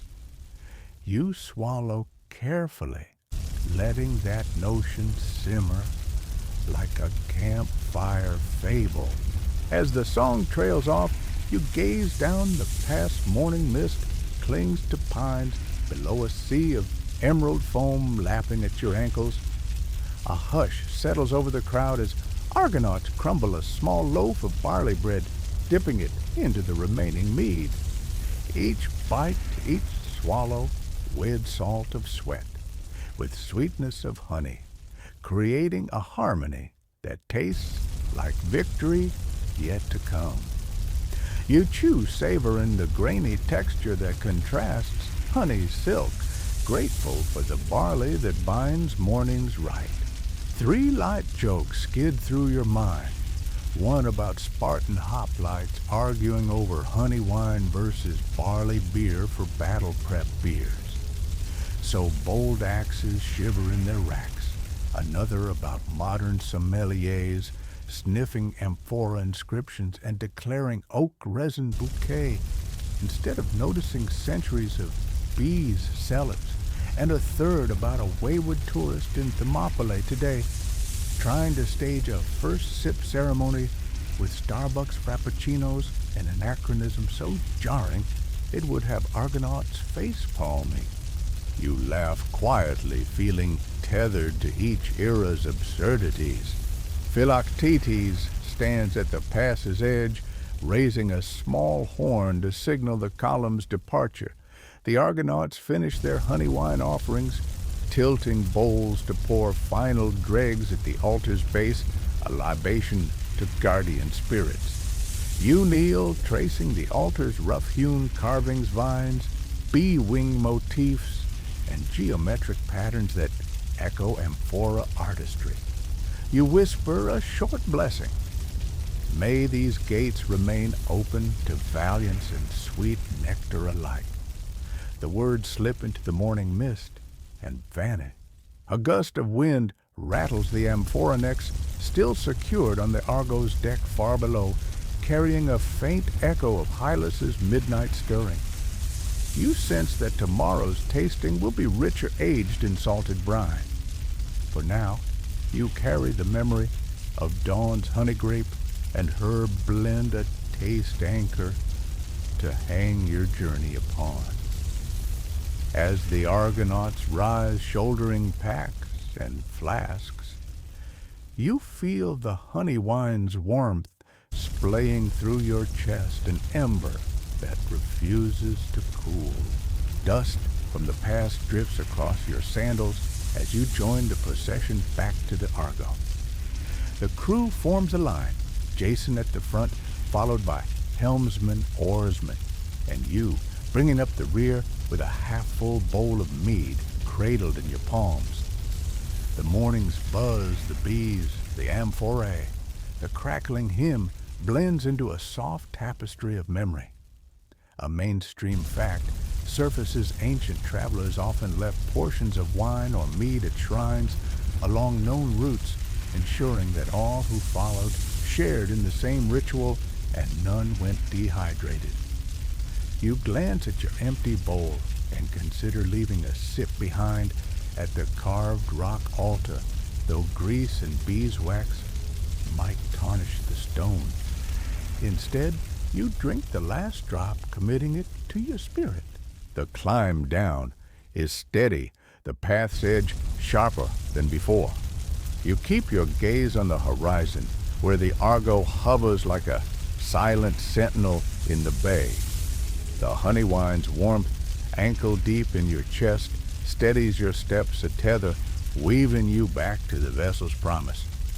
You imagine how tonight You'll sample aged golden mead, its aroma deepened by sun and sea, and toast the horizon's line. For now, the ritual at Thermopylae stands as both gift and reminder. Honey wine isn't simply a drink. It's a covenant between mortal mountain and sea. As you near the gangplank, you inhale deep, tasting the faint musk residue clinging to lips, imagining how future sips will offer richer layers, oak salt cloud mist. You hoist your pouch of supplies onto your shoulder and strap your empty bowl to your belt. The Argonauts clamber aboard, each carrying their own vessels of honey wine, blessed by Thermopylae's wind. You step onto the deck heart light as the Argo's prow cuts through gentle waves, carrying your promise of tomorrow's dawn feast. You trudge up onto the Argo's bow as a gathering thunderhead churns overhead the late afternoon sky, brooding like a storm-tossed amphora about to burst.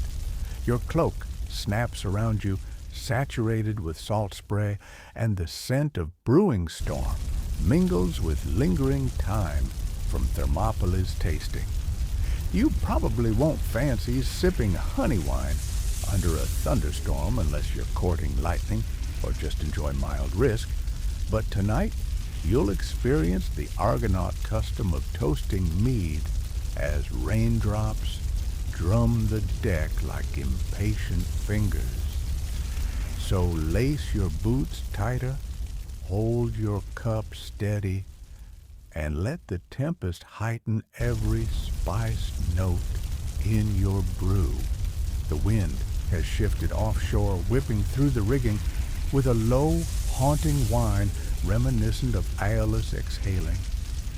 Beneath your feet, the Argo's timbers tremble in anticipation of the squall.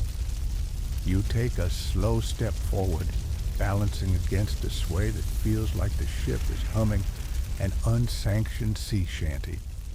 Hylas stands nearby, his saffron cloak billowing like a sunburst caught in the storm's funnels. In his hand, he holds a brass-lipped copper cup etched with bee-wing motifs, matching the amphorae, and a glint in his eye marks the excitement storm lovers know so well. A mainstream historical fact wells up in antiquity. Sailors often believed that offering honey wine to storm gods like Poseidon and Zeus could appease their tempers, calming churning seas. You lift your own yew-wood horn, whose surface still glows with honey wine residue from Thermopylae's dawn, and watch the swirling cloud sea of gray clouds curl overhead. Raindrops begin as a light mist dotting the deck with tiny silver beads. You tilt your horn to catch the first sip, letting the gentle drizzle cool the mead surface. There's a comforting chill where rain meets honey wine. The sweetness fights the cold in your chest like two gladiators. Historians still argue whether Argonauts truly believed the storm's fury could be tamed by a splash of mead, or if it was merely a morale-boosting ritual to steady nerves before lightnings crack. But as you lift your cup, inhaling the herbal vapor that roils up like incense, you let skepticism drift away, because right now you need that warm elixir to steady your heartbeat against thunderclaps. A flash of lightning rips across the sky, illuminating the Argo's rigging like a spider's web of molten silver. The deck shudders as thunder tumbles across the heavens and water sluices down the deck in gleaming rivulets.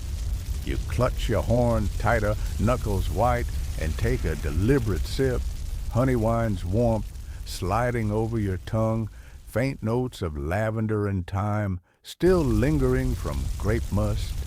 Your teeth catch a hint of barley grain, a call back to Section 3's vineyard stomp that contrasts with honey's smoothness. It's sacramental in its simplicity. You swallow, letting the brew anchor you like a steady root beneath a storm-tossed oak. Philoctetes steps forward, raising his cup high, his face lit by a bolt of lightning. To clarity amid chaos, he bellows in a voice that somehow cuts through roaring wind. A ripple of cups follows, mingling with the storm's rumble. A quick joke flickers through your mind. If Poseidon wanted to stop this rain, he should have asked us to stop mead first. Laughter cracks like thunder around you. Tiny human defiance shouts in the face of Zeus's power. Hylas nods approvingly, murmuring something about thunder-soaked barrels fermenting faster. You snort, picturing amphora chattering in their racks. Quiver not, dear Harmatia, southern wind, for your next breath will be sweeter. A fringe insight surfaces local seers. Once whispered that honey wine fermented under thunderheads could capture Zeus's lightning bolts in liquid form, granting drinkers a fleeting insight into divine will. The idea seems ludicrous, like embedding raw electricity into syrup, but historians still argue whether any classical texts mention thunder-forged mead, or if it's simply a bard's embellishment to spook tavern patrons. You swallow that notion down, focusing instead on the almond-tinged aftertaste framing honey's sweetness. It's human nature to seek meaning in storm-laced rituals. And tonight, you'll imagine that thunderlight might just infuse each sip with celestial spark. A sudden gust rattles the rigging, and a row of amphorae rattles against one another in their oak cradles, tiny clay soldiers bracing for impact. You lean close to one jar, pressing a gloved hand to the clay's cool contour, imagining the honey wine inside rising like a golden ocean. A mainstream fact resonates. Amphorae often bore inscriptions recording not only origin, but also recommended storage instructions, some amphorae with hand rotate weakly, etched near their handles. You smile, envisioning a stern commandant argument. You rotated it. You absolute heathen. Rotate again. For now, each amphora's seal holds firm a testament to Hylas's midnight beeswax drippings from Section 6. Rain splatters in bright arcs down your face, and you savor how honey wine's sweetness bites that moist chill. A cry from foredeck warns of a rogue wave splashing over the bulwark, drenching everything in a white deluge. You twist to avoid it, dropping a few raindrops into your cup on planned dilution, but you barely notice as warmth unfurls through your chest. You tilt your head, envisioning cloud sea edges from Section 1, where mist and foam kissed as equals. Now, under roaring skies, the liquid gold in your horn seems to unite the sky, mountain, and sea in a single coil of flavor.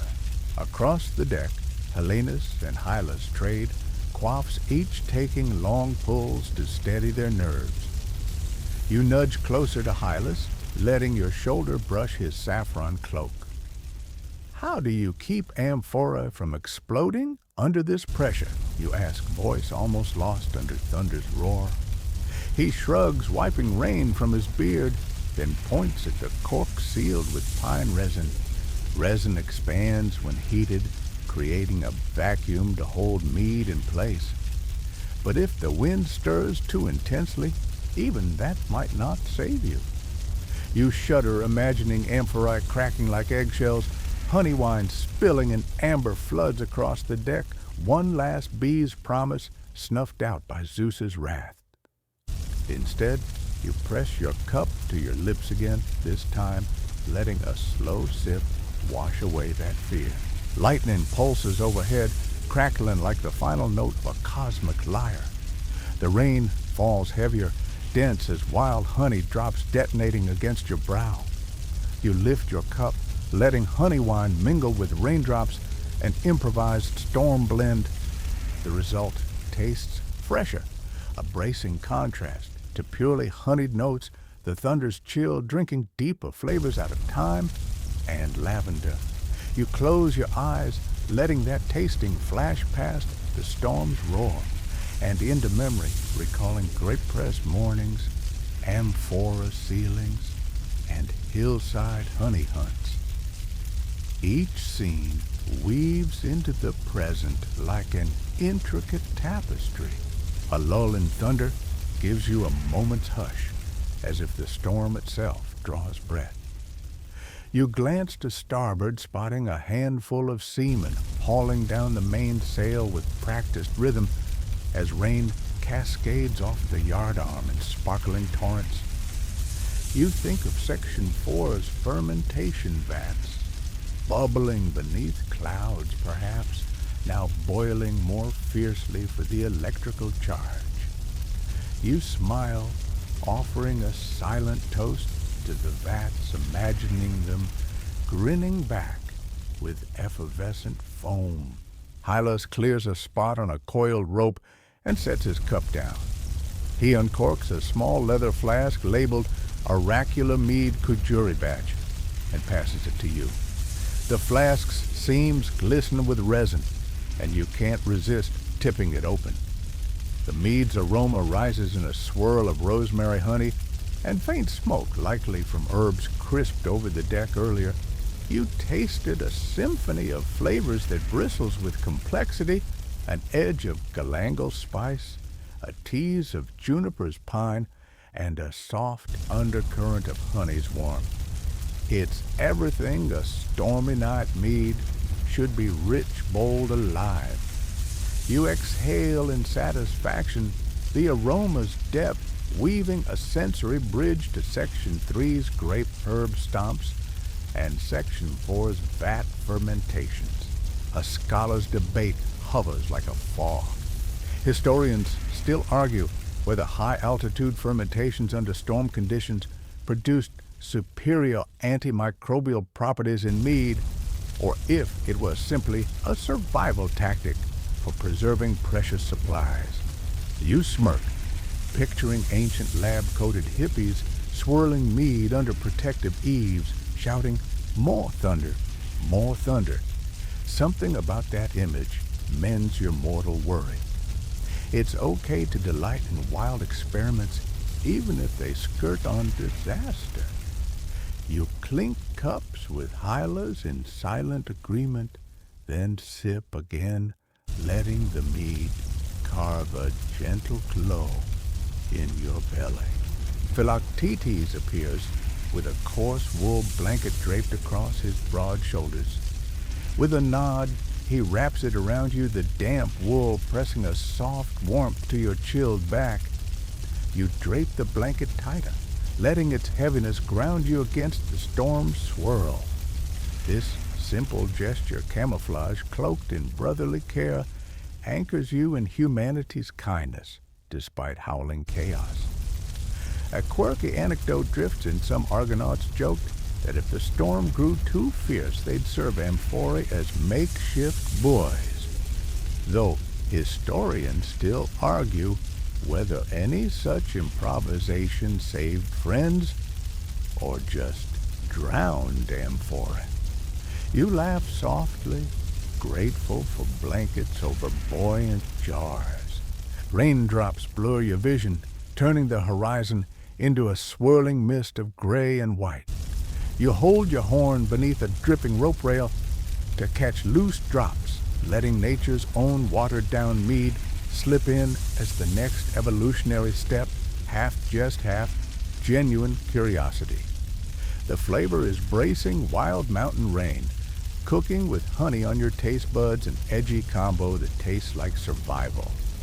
You grin at the notion that a modern craft brewer would market storm-infused mead as microbrewery tech gadgetry complete with tasting notes like lightning-tinged citrus or raindrop finish. As the storm reaches crescendo, arcs of lightning slice through sky, reflecting off copper-rimmed horns and clinking against amphora rims.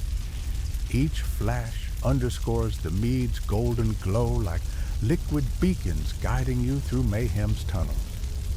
You stand on the prow horizon, lost in storm foam, knowing that when morning comes, the sea will have reshaped your course, and the honey wine will have absorbed storm secrets, its flavor etched with a whisper of thunder's kiss. You take a final sliver of mead from your horn, letting it coat your tongue one last time.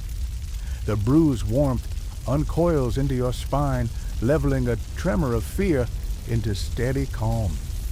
You lean forward, cup tipped away rain sluicing off the rim, and watch as the horizon tremors with blistered gray. The Tempest Show is a revelation, nature's grandeur and fragility wrapped in a storm's electric breath, all tempered by honey wine's sweet theology. As you set the empty cup down, the Argo pitches and the amphora racks snap in their oak cradles. You anchor yourself with both hands on the rail, closing your eyes against wind and drizzle. All around, the Argonauts' figures blur into shadowy silhouettes against the storm's strobe, each one clutching a cup or flask, sharing silent gratitude for mead's rare warmth in elemental chaos. 3 jokes flit through your mind, one about a thunderbolt-shy bee refusing to deliver pollen mid-storm, another about Argonauts needing a storm-proof mead label to prevent forgeries, and a third about modern musicians trying to remix thunder and mead for club DJs, an absurdity that sparks a tired chuckle. You exhale, letting that laughter be carried off on the wind, transforming jitters into shared human folly. The cry from the crow's nest pierces the storm's din.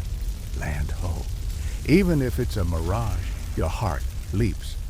You lift your gaze past roiling waves and lightning fronds to a dim silhouette of crags rising from sea, perhaps the coastline where tomorrow's dawn feast awaits.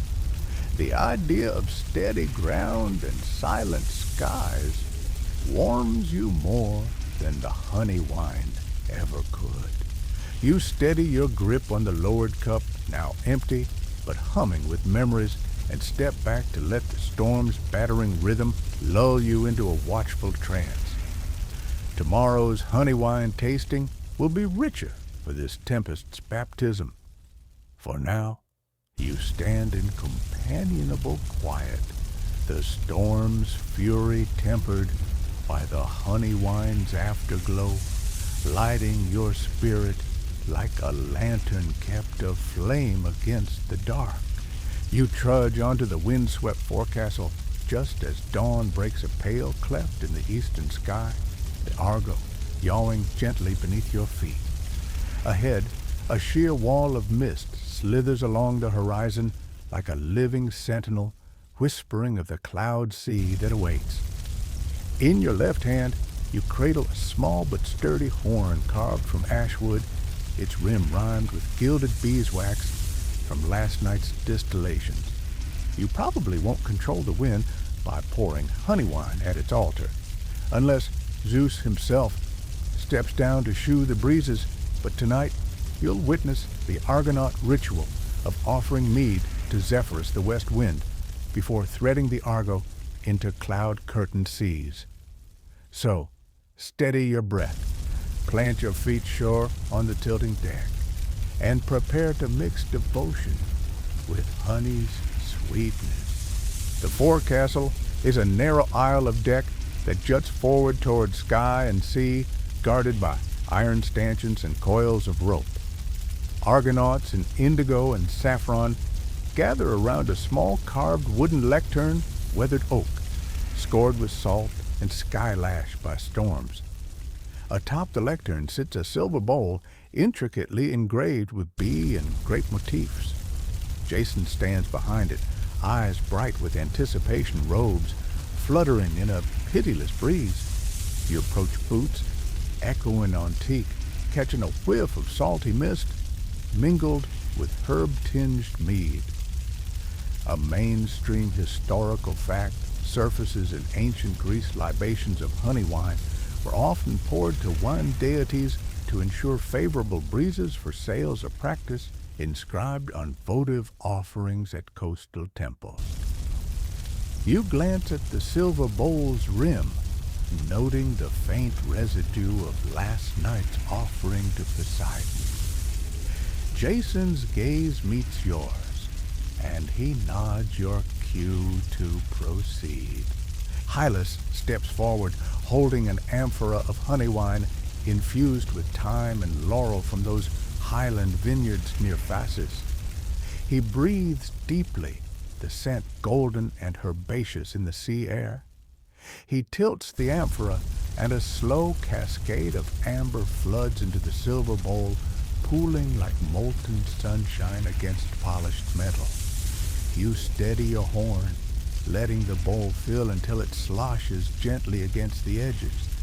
The Argonauts close ranks around you, forming a hushed semicircle. A fringed tidbit buzzes in your mind. Some regional bards recounted that in archaic times, mead offerings to wain gods included a pinch of wild bee pollen, believed to sweeten the spirits, and thus the winds. Though historians still argue whether any ancient texts actually prescribe pollen, or if it's a local honey wine legend. Either way, the aroma swirling from the bowl feels divine honey time and sea wind entwined in a chalice. The wind gusts, hissing through rigging, carrying distant gull cries and the hush of sea foam breaking on hull. Jason lifts the horn voice calm but resonant. Zephyrus, gentle sovereign of breezes, he intones, "We pour this honey wine so your breath may carry us swift and safe." The Argonauts murmur, a refrain notes rising like a benediction. Offer, offer, west wind carry. You feel goosebumps track your spine as you step forward. With deliberate slowness, you lift the horn, let a sip linger on your tongue, thyme's cool bite, honey's warmth, then tilt it toward the silver bowl, letting a thin ribbon of mead join the pool below. The cup's hollow hum echoes against the deck, an oral echo of offering. You hold for a heartbeat, eyes closed as the bowl overflows, golden droplets drifting onto the deck's aged planks. Lightning flickers on the horizon, a silent flare in the clouds, though no thunder follows. The Argonauts shift, leaning into the gust. You can almost see Zephyrus stirring off the starboard bowl, a phantom sailsmith gathering his breeze. An open, scholarly debate drifts in your mind. Historians still argue whether these libations were purely symbolic or if wind deities were believed to literally taste, the honey wine influencing maritime fortunes accordingly. You let that debate swirl like notes in your head, choosing to savor the sensory truth rather than weigh ancient beliefs. The taste of honey lingers on your palate, anchoring you in the present, while the ritual arcs toward the future.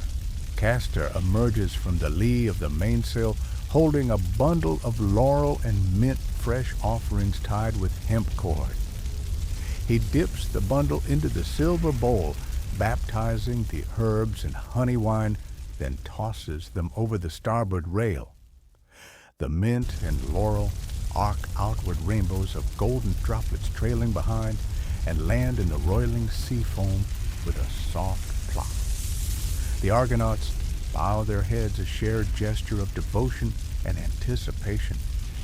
The breeze picks up swirling spirals of mist around the bowl's abandoned edge, as if Zephyrus himself has accepted the gift. You exhale, feeling the ritual's resonance pulse through your veins. A dwarf figure, known only as Macedo, a spirited Argonaut with a flair for flamboyance, steps forward with a small goatskin flask. He caps it and hands it to Helena, a local guide who crafts tunes on her panpipes for ceremonies. She raises the flask to her lips, then pours 3 small drips into the wind-eyes closed. The droplets catch the sun's first rays, each a tiny prism.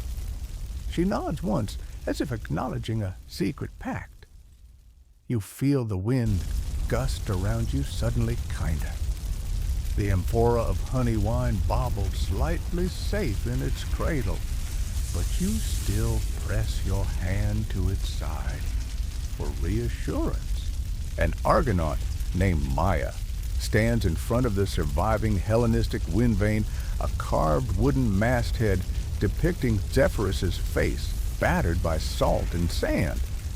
She steps forward, dripping a small ladle's worth of honey wine onto the vane's nose. The oil-toned wood drinks it in the scent of thyme and honey, melding with aged pine. The wind vane stirs, tilting slightly before settling into a new angle, Zephyrus's direction. You step forward to scrutinize at a subtle tilt toward starboard, indicating a gentle breeze that should carry the Argo along the coastline before lifting her onto cloud-strangled seas. A mainstream fact, surfaces ancient Greek mariners often used wind vanes carved in relief of deities to interpret wind direction, believing a deity's carved gaze might point them true. You nod, steeling yourself for the journey ahead. A light laugh ricochets across the deck as Pollux announces, "By Hera, even the wind must sample this honey." He dips the tip of his spear into the silver bowl's remnants and flicks a splash of mead into the sky. The droplets vanish into the mist like golden motes. A quirky joke drifts through your thoughts. Imagine if modern surfers poured craft IPA into the Pacific to curry ocean favor. Would the waves taste hops? You snort and tuck that thought away, focusing instead on the ritual's gravity. The Argonauts murmur, lifting empty vessels to catch any stray drops that fall back to the deck. Emily, the Argo's youngest recruit, giggles as a stray drop kisses her nose, her laughter a bright note against the wind's roar. You step back to join Jason, forging a second circle around the bowl's silent residue. He lifts his horn high, letting a final drop of mead glisten in dawn's pale light. Zephyrus, we honor you with honey's sweetness. May your breath be gentle and your direction true. The Argonaut chorus follows their voices, low harmonic hums that blend with shifting sails and rigging's creak. The moment stretches timeless and fragile while the silver bowl rests between you, all the last honey wine glistening like a beacon. Then, without warning, the wind picks up a final time, swirling through strands of hair and linens as if accepting the pledge.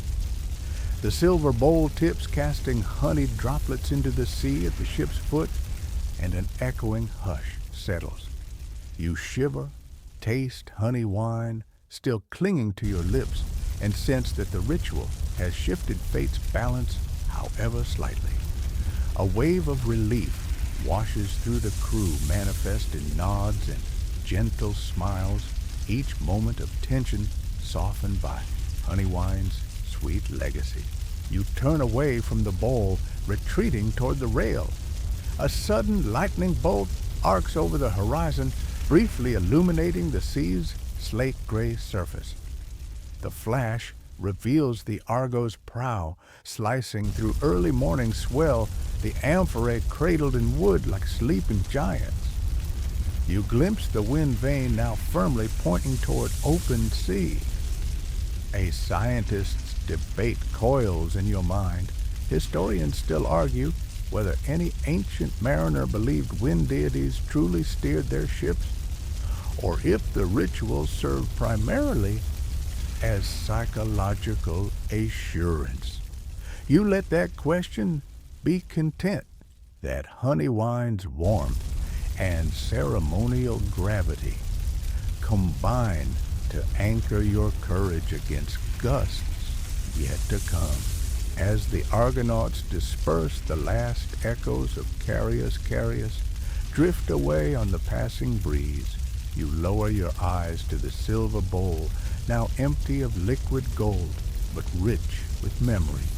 You imagine the honey wine spirit drifting out to sea, tracing invisible lines in the air like threads of starlight.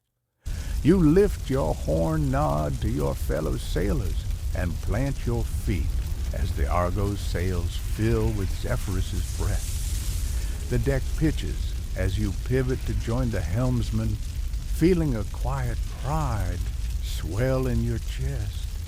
You participated in an age-old covenant-sealing, honeyed devotion to the winds. Lightning arcs again closer this time, flickering like a promise of speed. You grip the rail, lean into the wind, and taste honey's residual sweetness on your tongue. The Argonaut hymn, once whispered, breaks into bolder song as the Argo edges toward dense white mist, birthing the cloud sea. You step aside to let a gallant Argonaut pass his horn, brimming with leftover mead. A sly grin crosses his face as he tips his cup to the sky. Drink deep, my friend. The clouds have never tasted finer. You tilt your head, echoing his sentiment, and take one last sip from your horn. The wind snaps at your cloak, hurling salt spray and stinging arcs. You lean forward toward the horizon, where water and sky converge into one boundless swirl. The honey wine's afterglow hums in your veins, a tether weaving between land, sea, and sky.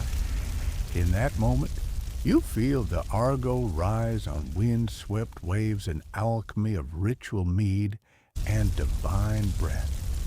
With a firm step, you join the crew, and together you steer into the mist bank, guided by Zephyrus's favor, sealed in honey. You step onto the Argo's main deck as dawn still simmers in a blush of lavender, the ship's timbers creaking beneath your boots. Before you, a row of knotted cords, buffalo hair ropes, dyed indigo dangles from a carved oaken rack, each knot tied by an Argonaut to mark honey wine rations allocated for the day. You probably won't track your favorite craft beer on an intricate knot system, but tonight you'll learn the Argonaut drinking customs, where every loop and twist in these cords dictates how much mead each crew member may sip, and the shared etiquette around communal cups. So brace for tactile instruction, a dash of whimsy, and perhaps a surfeit of foam-drunk memories. Your fingertips brush against one rope's first knot, a thick overhand loop marked for Jason's personal ration. The next row holds knots spaced evenly for stalwart helmsmen, 2 for oarsmen, and 1 tucked near the end for the least experienced recruit. A mainstream historical fact floats to mind. In Homeric times, Greeks often used knotted cords, kylixophoria, to record wine rations during feasts, ensuring every participant's measure was fair, down to the last drop. Here, those traditions persist at sea, a living ledger of honey wine equity. You lean in as Hylas holds a brass-lipped copper cup brimming with mead, its surface rippling in the gentle dawn breeze. He nods, eyes warm with conspiracy. "Your ration's 2 knots today." He murmurs, his voice a low rumble. "Choose wisely when to sip." You trace your finger along the cord until you find a pair of knots surrounded by empty loops. You can almost taste the honey's warmth already, a tactile promise pulsing through resin-sealed horns and circular amphorae. Beside Hylas, Castor, and Pollux share a mischievous glance, both squinting at the cords as if plotting to filch an extra knot when no one's watching. You step aside to let Helena, a veteran Quipucamayok, turned Argonaut tie a new knot at the cord's end. She rests her hand on the copper cup lips, moving in a silent Aeolic chant that smells faintly of thyme oil. A fringe tidbit tips into your awareness. Regional lore claims certain Quipucamayoks tied hidden knots, only they knew how to untie them to sneak extra honey wine at night. A tradition historians still argue whether it truly existed or if it's a bedtime story to keep young Quipucamayoks honest. You trace your breath, letting the knot's weight sink in. A horn toots a signal that honey wine distribution has begun. Argonauts crowd forward in rough order of rank. Jason, first to reach the rack, grips a cord knot, then extends his hand for Hylas to fill his cup. He draws a long pull, mead's honeyed sweetness clinging to his lips as he toasts the sky. For Olympus's favor, he booms, raising the cup high, amber droplets catching sunrise like molten fractions of myth. You step forward, finger curling around the next knot, a gulp for you and your role in this saga. Hylas fills your cup, the honey wine surface dancing with lavender and grape sediment. You inhale thyme barley and ocean brine merging in your nostrils, then sip slowly, letting each flavor swell before gently swallowing. It warms your chest, a liquid sunlight forging courage in your veins. A scholar's note drifts over your thoughts.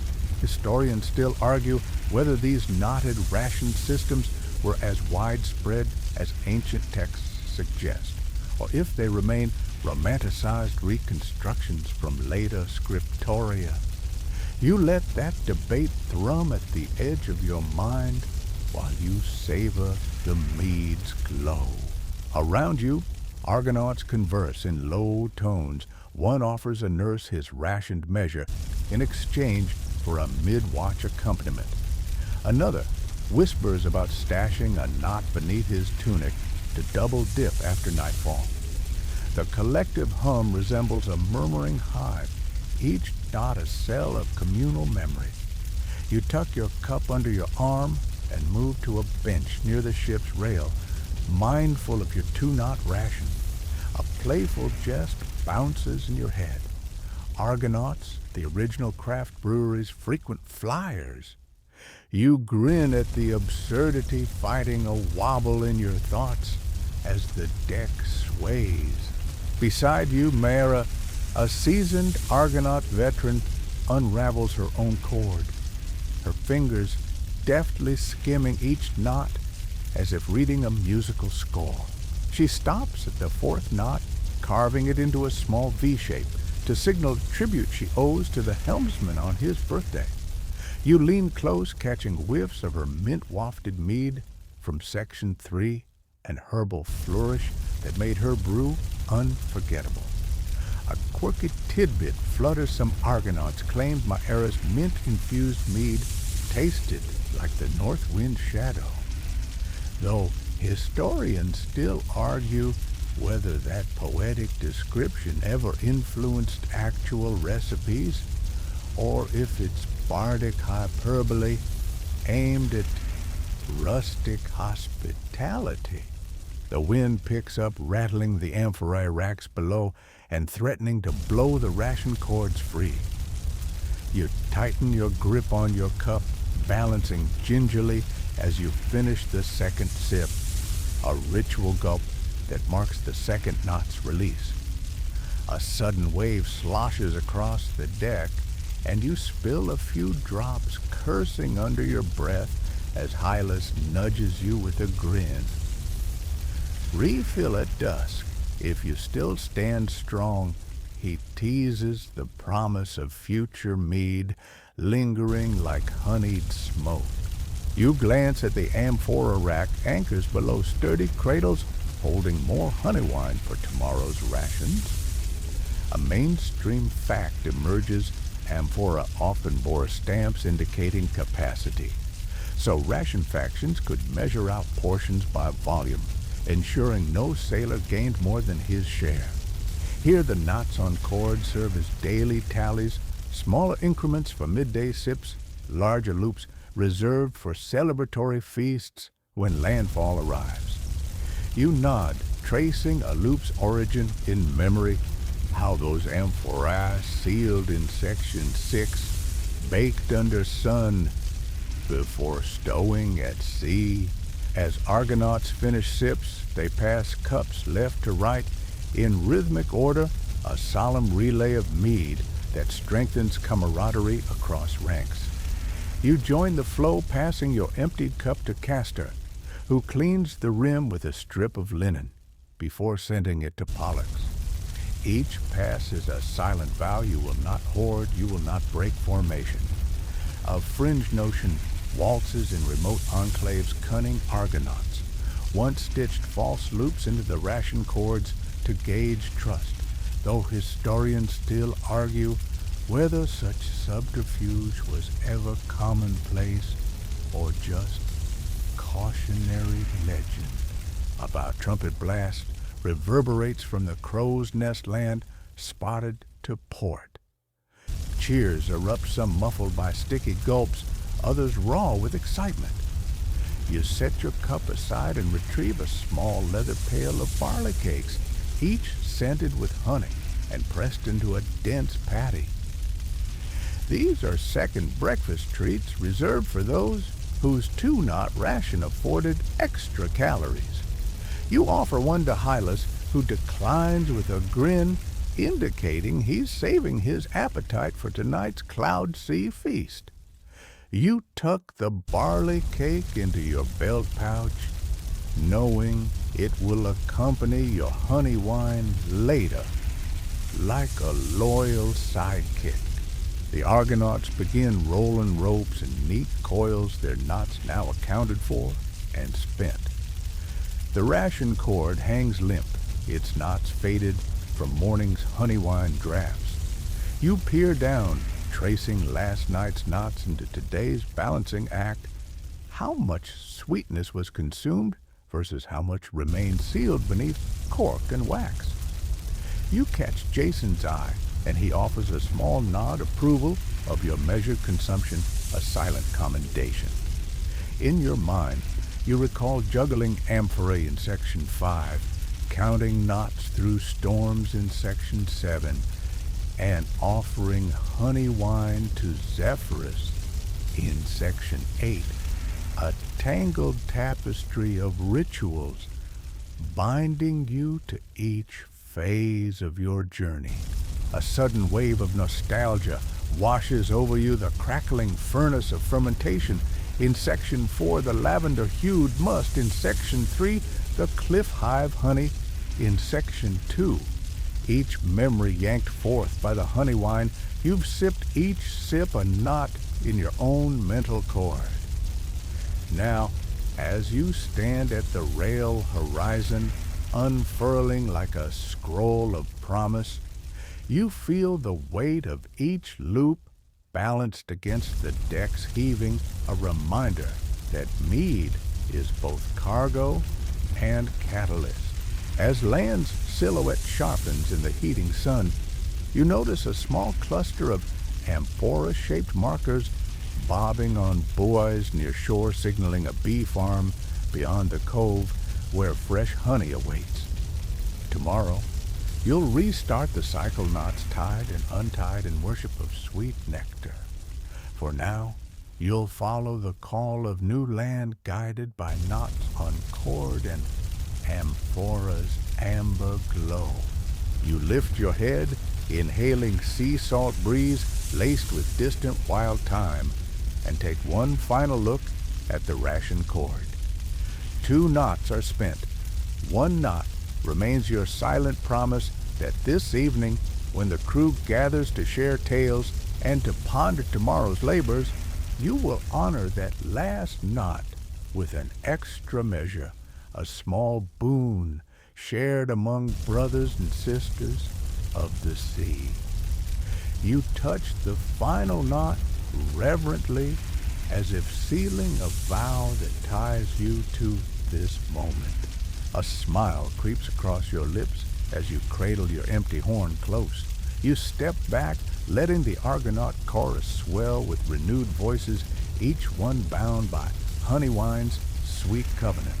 And even as dawn's haze lifts to reveal sun-baked decks and hidden coves, you know that every sip, every knot, and every shared cup knits you deeper into this ancient brotherhood whose rituals echo from vine to hive to sea.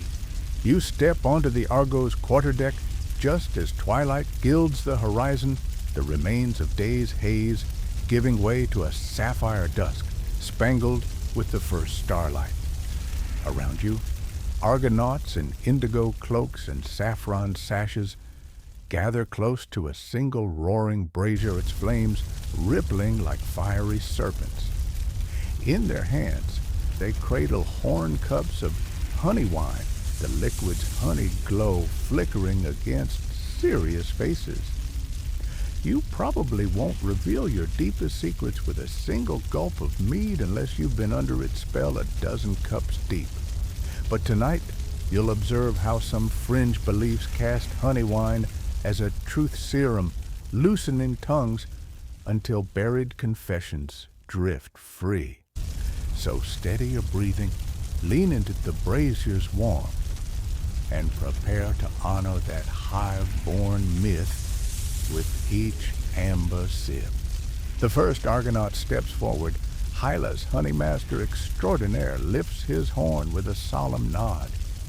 He breathes in the perfume of thyme-infused honey, weaving with barley tang, then drinks deeply. The firelight stokes his eyes into bright embers as he exclaims, "Let honesty bloom like wild thyme in spring." A ripple of chuckles arcs through the group, knowing echoes of Section 8's storm libations, and a hush follows as Hylas's face flushes his gaze distant. A mainstream historical fact surfaces in ancient symposia writers like Athenaeus, recorded guests claiming that mead sweetness loosened tongues, though whether it actually induced deeper truths or simply lowered inhibitions remains unknown. You sip your own measure of mead, letting sweetness warm your chest like a benevolent guardian before curiosity claws you to focus. The fire crackles sparks ascending like tiny phoenixes. Across from you, Castor scratches at a faint scar near his jaw, a souvenir from Section 2's Cliff Hive honey harvest. He stares into his cup as though hoping to divine tomorrow's fate or wrest his own hidden dread from the brewing liquid. You nudge him gently. Beware one sip more, and your secrets may find wings, you whisper, voice low but teasing. He smirks, swirling golden mead around his horn, and says, "If I must confess to stealing Pollux' fishing net, may the law of Zeus grant me mercy." Laughter ripples through the deck. You recall how in Section 9, knots marked each ration here. No cord can contain the confessions that flow when truth and honey mingle. Helena, the veteran Quipocamayok turned Argonaut, steps forward. Next, her lithe silhouette bathed in amber glow. She raises her cup, eyes glinting with mischief. "Let each drop speak louder than steel," she intones, and drinks deeply hunched over as honey wine slides past her lips. You see her chest rise and fall as she rolls back her shoulders, in an exaggerated sigh. In that moment, she blurts, "I once rewove the ration cord to give myself extra knots." A ripple of suppressed laughter arcs among the crew. Her confession rings both absurd and dangerous, recalling how in Section 9, hidden knots were whispered of, but rarely admitted. Helena meets your eye and winks. You sense that this revelation, light-hearted as it seems, underscores a deeper bond of trust shared here. A fringe tidbit hums through your mind. Some valley hermits claimed mead could awaken the oracle of Delphi's trance in any mortal, guiding them to purest truth. Though historians still argue whether any classical source equates honey wine to divinatory inspiration, or if it's just evocative myth, you swallow that tidbit like a secret pill, letting it tingle at the edge of reason. You watch as Philoctetes, tambourine in hand, steps into the firelight circle, the instrument's brass jingles echoing. He sips, then rattles his tambourine with a mischievous grin, singing, "Let truth flow free, no veil to bind," for honey wine cuts through deceit like a blade in kind. His voice soars, laced with melody and wit, and the crowd bursts into applause. Momentary rapture slicing through dusk's hush. At the fringes, an Argonaut named Myron, the ship's skeptic, crosses his arms and mutters to you, "Mead as truth serum," more like a sleep potion for dogs. A mainstream historical fact surfaces while Aristophanes and other playwrights blamed wine for comedic confessions in Athenian symposiums. No physician or philosopher extolled mead's specific ability to extract truth, labeling such claims fanciful at best. Myron's skepticism echoes that academic refrain, yet here, beneath lantern glow, the line between satire and revelation blurs. You glance at your cup. Honey wine awaits its surface, shining like permission granted for bold inquiry. Jason steps into the circle, his golden-hilted sword glinting briefly before he sheathes it. He lifts his cup, gesturing for silence. "Tonight, we honor transparency among comrades," he declares. "Let us confide our gravest misgivings and greatest joys, trusting honey's sincerity to guide us." You feel a hush descend like a net cast across breath, then watch as Jason tilts his cup back, draining the mead in a single swallow. Immediately, he slumps as though weights have anchored his shoulders, the gravity of confession acting upon his expansive silhouette.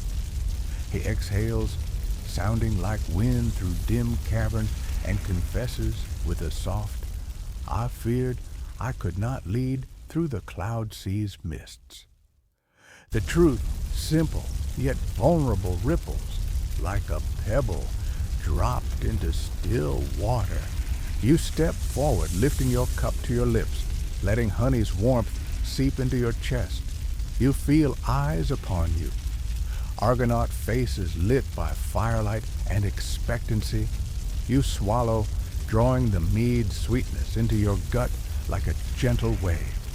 The world narrows into a single moment, your heartbeat echoing like a silent drum as you steel yourself to share. You begin voice soft but certain, "I once spilled amphorae of honey wine during a gale. Remember Section 5 risking our supplies. I feared the crew's ire." A murmur rustles through the Argonauts. Some eyebrows rise, others nod in empathy. You meet Hylas's eyes, and his nod carries no condemnation, only recognition of human fallibility. In the hush, a sliver of relief unfurls inside you, your confession loosed barriers, finding solace in communal understanding. A fellow Argonaut, Ajax, steps forward with a knowing grin and says, "I found one of your amphora shards later drifting in the Gulf. My ration cord dimmed a knot in mourning." Fear not, we weathered that gale together. Laughter punctures the anxiety shared, lightness carving space for deeper bonds to grow. Suddenly, a lightning arc splits the heavens, followed by thunder that shakes deck timbers. The storm's second coming crests above the mast, yet you stand grounded, honey wine's warmth pulsing in your veins, each sip a tether to truth. You turn to Hylas, who beckons you close. He lowers his voice to a low rumble. The mead's magic is not in exposing lies, but in affirming solidarity. When we face mistrust, we knot our cords tighter, like those in Section 9, to bind us against doubt. His words settle within you a balm of collective purpose, anchoring your confession. You glance at the silver bowl from Section 8's libation, now empty and ornamented with spines of salt, frozen in twilight's glow. The embers of last night's offering still cling to its rim. You recall the ritual's gravity offering mead to Zephyrus, so wind would not betray you, and feel a surge of gratitude that honey wine's lore extends beyond gusts to reveal hearts. A scholar's debate drifts across your thoughts. Historians still argue whether honey wine's reputation as truth serum was widespread among seafarers or limited to a few theatrical circles of symposium jest. You let that notion drift like a stray feather on the wind, knowing tonight's brew has achieved its purpose, fostering honesty and trust in the Argonauts' hearts. As the thunder fades, the Argonauts form clusters, cups in hand, sharing laughter and tales unburdened by masks. You watch as Castor and Pollux, those perennial twins in daring and dissension, embrace mending a quarrel born of Section 4's fermentation debates. The sight warms you proof that honey wine's supposed truth-wielding power can mend fractures when wielded with empathy. You stroll to the rail cup lowered and gaze at the night sea clouds parting to reveal a crescent moon that casts a silver path across waves. You sip your final measure, letting honey's residue slide across your palate like a promise. The taste lingers, floral depth, barley's comfort times whisper. You exhale, and the world seems softer. Every Argonaut's silhouette framed by starlight, a tapestry woven with candor and candor's gentle forging. A trio of Argonauts, their cups empty, walk past, reciting mock confessions. I hit a knot in my ration cord. I chewed barbecue leather at Thermopylae, and I dreamt I married Hera's niece. Laughter ripples through the rows of figures, each jest an invitation to let go, to embrace communal warmth before tomorrow's dawn. You join in their mirth, the honey wine's glow still pulsing in your veins like a familial heartbeat. A sudden hush falls the Argonauts' ritual's coda before they toss their empty cups into the brazier. The flames erupt, devouring wood and mead-stained cups in an orange roar that crackles against the night. You feel the heat wash over you, an inferno of release, consuming secrets that have shed their weight. All around you, Argonauts take deep breaths, letting laughter and relief wash through their ribs. You step away horn in hand, heading toward your hammock tucked in the aft. The deck's melodious creak reminds you of amphorae rotating against the hull ration cords, swaying in gentle undulations. Threads of story and solidarity extended long after the mead has cooled. You lean back, letting honey's warmth fuse with night's hush, and think the truth serum myth may be fringe, but honey wine's power to bind hearts and heal divides is as sweet and enduring as bee-crafted nectar. Tonight, you're grounded in shared vulnerability, the sweetest proof that no secret once released into honey wine's current can drift far from compassionate hearts. Tomorrow, the cloud sea beckons its mists, unraveling new adventures.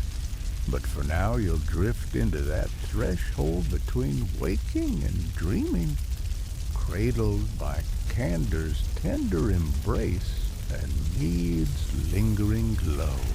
You step off the Argo's port railing onto a rocky outcrop overlooking a narrow bay salt-laced breeze tangling your hair as dusk settles. Before you stands a makeshift outdoor hearth hewn from basalt, its embers still smoldering from a midday cookfest, flanked by 2 clay amphorae, each bearing distinctive regional stamps. One amphora crowned with a Bithynian bee motif glows amber under torchlight. The other, marked with Cappadocian vine scrolls, bears a darker, resin-coated hue.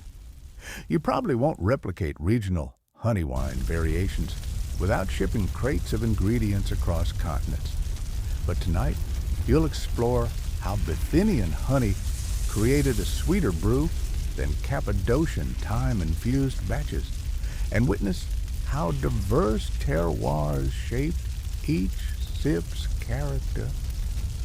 So settle your senses, lean into the fire's warmth, and let the flavors of distant landscapes wash over you. Hylas stands between the amphorae, his silhouette framed by swirling smoke. He draws a small leather pouch from his sash, inside glimmering flecks of wild Bithynian honey glint, like captured sunlight. He measures a generous handful, tilting its amber contents into a clay bowl.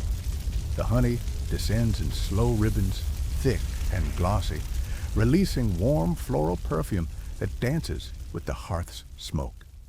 A mainstream historical fact surfaces ancient Bithynia, nestled between the Propontis and Pontus seas, was famed for its wild forest beekeeping. Local hives produced honey so lush and fragrant that it became prized throughout Hellenistic kingdoms. You inhale deeply, letting that heady scent anchor you in geographical memory trees, heavy with pollen bees, humming like living mosaics under black pines.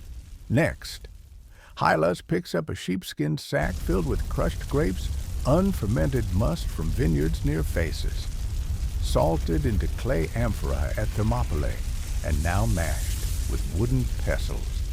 He adds a measure of grape must to the bowl, stirring it into the Bithynian honey until golden swirls meet rosy tendrils of grape. A flicker of recognition tickles your mind. This honey grape blend echoes the early batch you pressed in Section 4. But here, the proportions shift. The ratio leans heavier on honey, yielding a sweeter backbone. You dip a wooden ladle and pour the mixture into a waiting goatskin vat, each drop glinting like molten dusk. A fringed tidbit floats into your awareness. Local legend claimed that Bithynian honey, when combined with grapes grown on limestone-rich soils, produced a nectar of Erythrea, granting drinkers visions of crimson skies. Historians still argue whether any manor house or temple truly recorded these visions, or if they're poetic exaggerations from traveling bards craving romantic allure. You let that notion drift like a stray sunbeam across your senses, focusing on the tangible sweetness that lingers in the bowl. Hylas places his hand over the vat, murmuring an Iolic invocation to Demeter, a gesture to honor Earth's bounty and secure fruitful fermentation. A pair of Argonauts approach with a woven basket brimming with wild thyme sprigs, their stems heavy with dew. One of them cracks a gentle joke. Cappadocia's thyme will give our throats a taste of the mountains themselves. You nod, recalling Section 3's vineyard stumps, where wild oregano lent must its herby edge.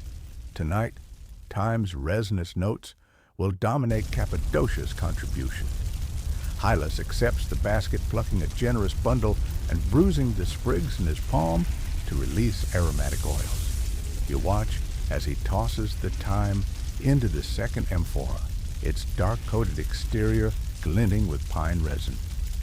A mainstream fact emerges: Cappadocia's highland terroir, mineral-rich and arid, yielded grapes and herbs so fragrant that local winemakers prized thyme and oregano infused wines for their medicinal properties. You inhale thyme's sharp tang, the scent bracing your senses like mountain air. With both amphorae prepared, Bithynian honey must in one, Cappadocian thyme must in the other. The Argonauts stand in a loose half-circle, each poised with cups at their belts. Jason steps forward, tearing 2 strips of crimson cloth to mark the amphorae's necks. One cloth for the honey-heavy batch, Bith-01, the other for the thyme batch, Cap, the 02. The amphora stamp's tiny bee and vine scrolls seem to flicker alive under torchlight, as though acknowledging their destiny. A scholarly thought flits. Historians still argue whether amphora stamps served primarily for quality control and taxation, or if they were decorative hallmarks passed down family lineages. You share a wink with Hylas, knowing that tonight decorations serve as beacons to guide each tasting. Phileas steps up to the Bithynian amphora, using a goatskin sling to tilt the jar from its cradle. A small stream of honey wine cascades into a bowl, its viscosity higher than usual, forming slow bead patterns that cling to the edges, a sure sign of honey's dominance. You take the bowl, resting it near the brazier's glow so the liquid's swirls resemble captured embers. A mainstream fact emerges higher. Honey-to-grape ratios often produced meads that oxidized more slowly, granting extended shelf life, though contemporary tastes sometimes found them overly cloying. You let the honey-heavy bruised perfume envelope your senses, citrus blossom undercurrents, pale floral sweetness, all cocooned in sun-soaked warmth. Next, you swirl the mead, noting its thick coat on the ladle. You lift the bowl to your lips, inhaling time's faint shadow braided through honey's brightness.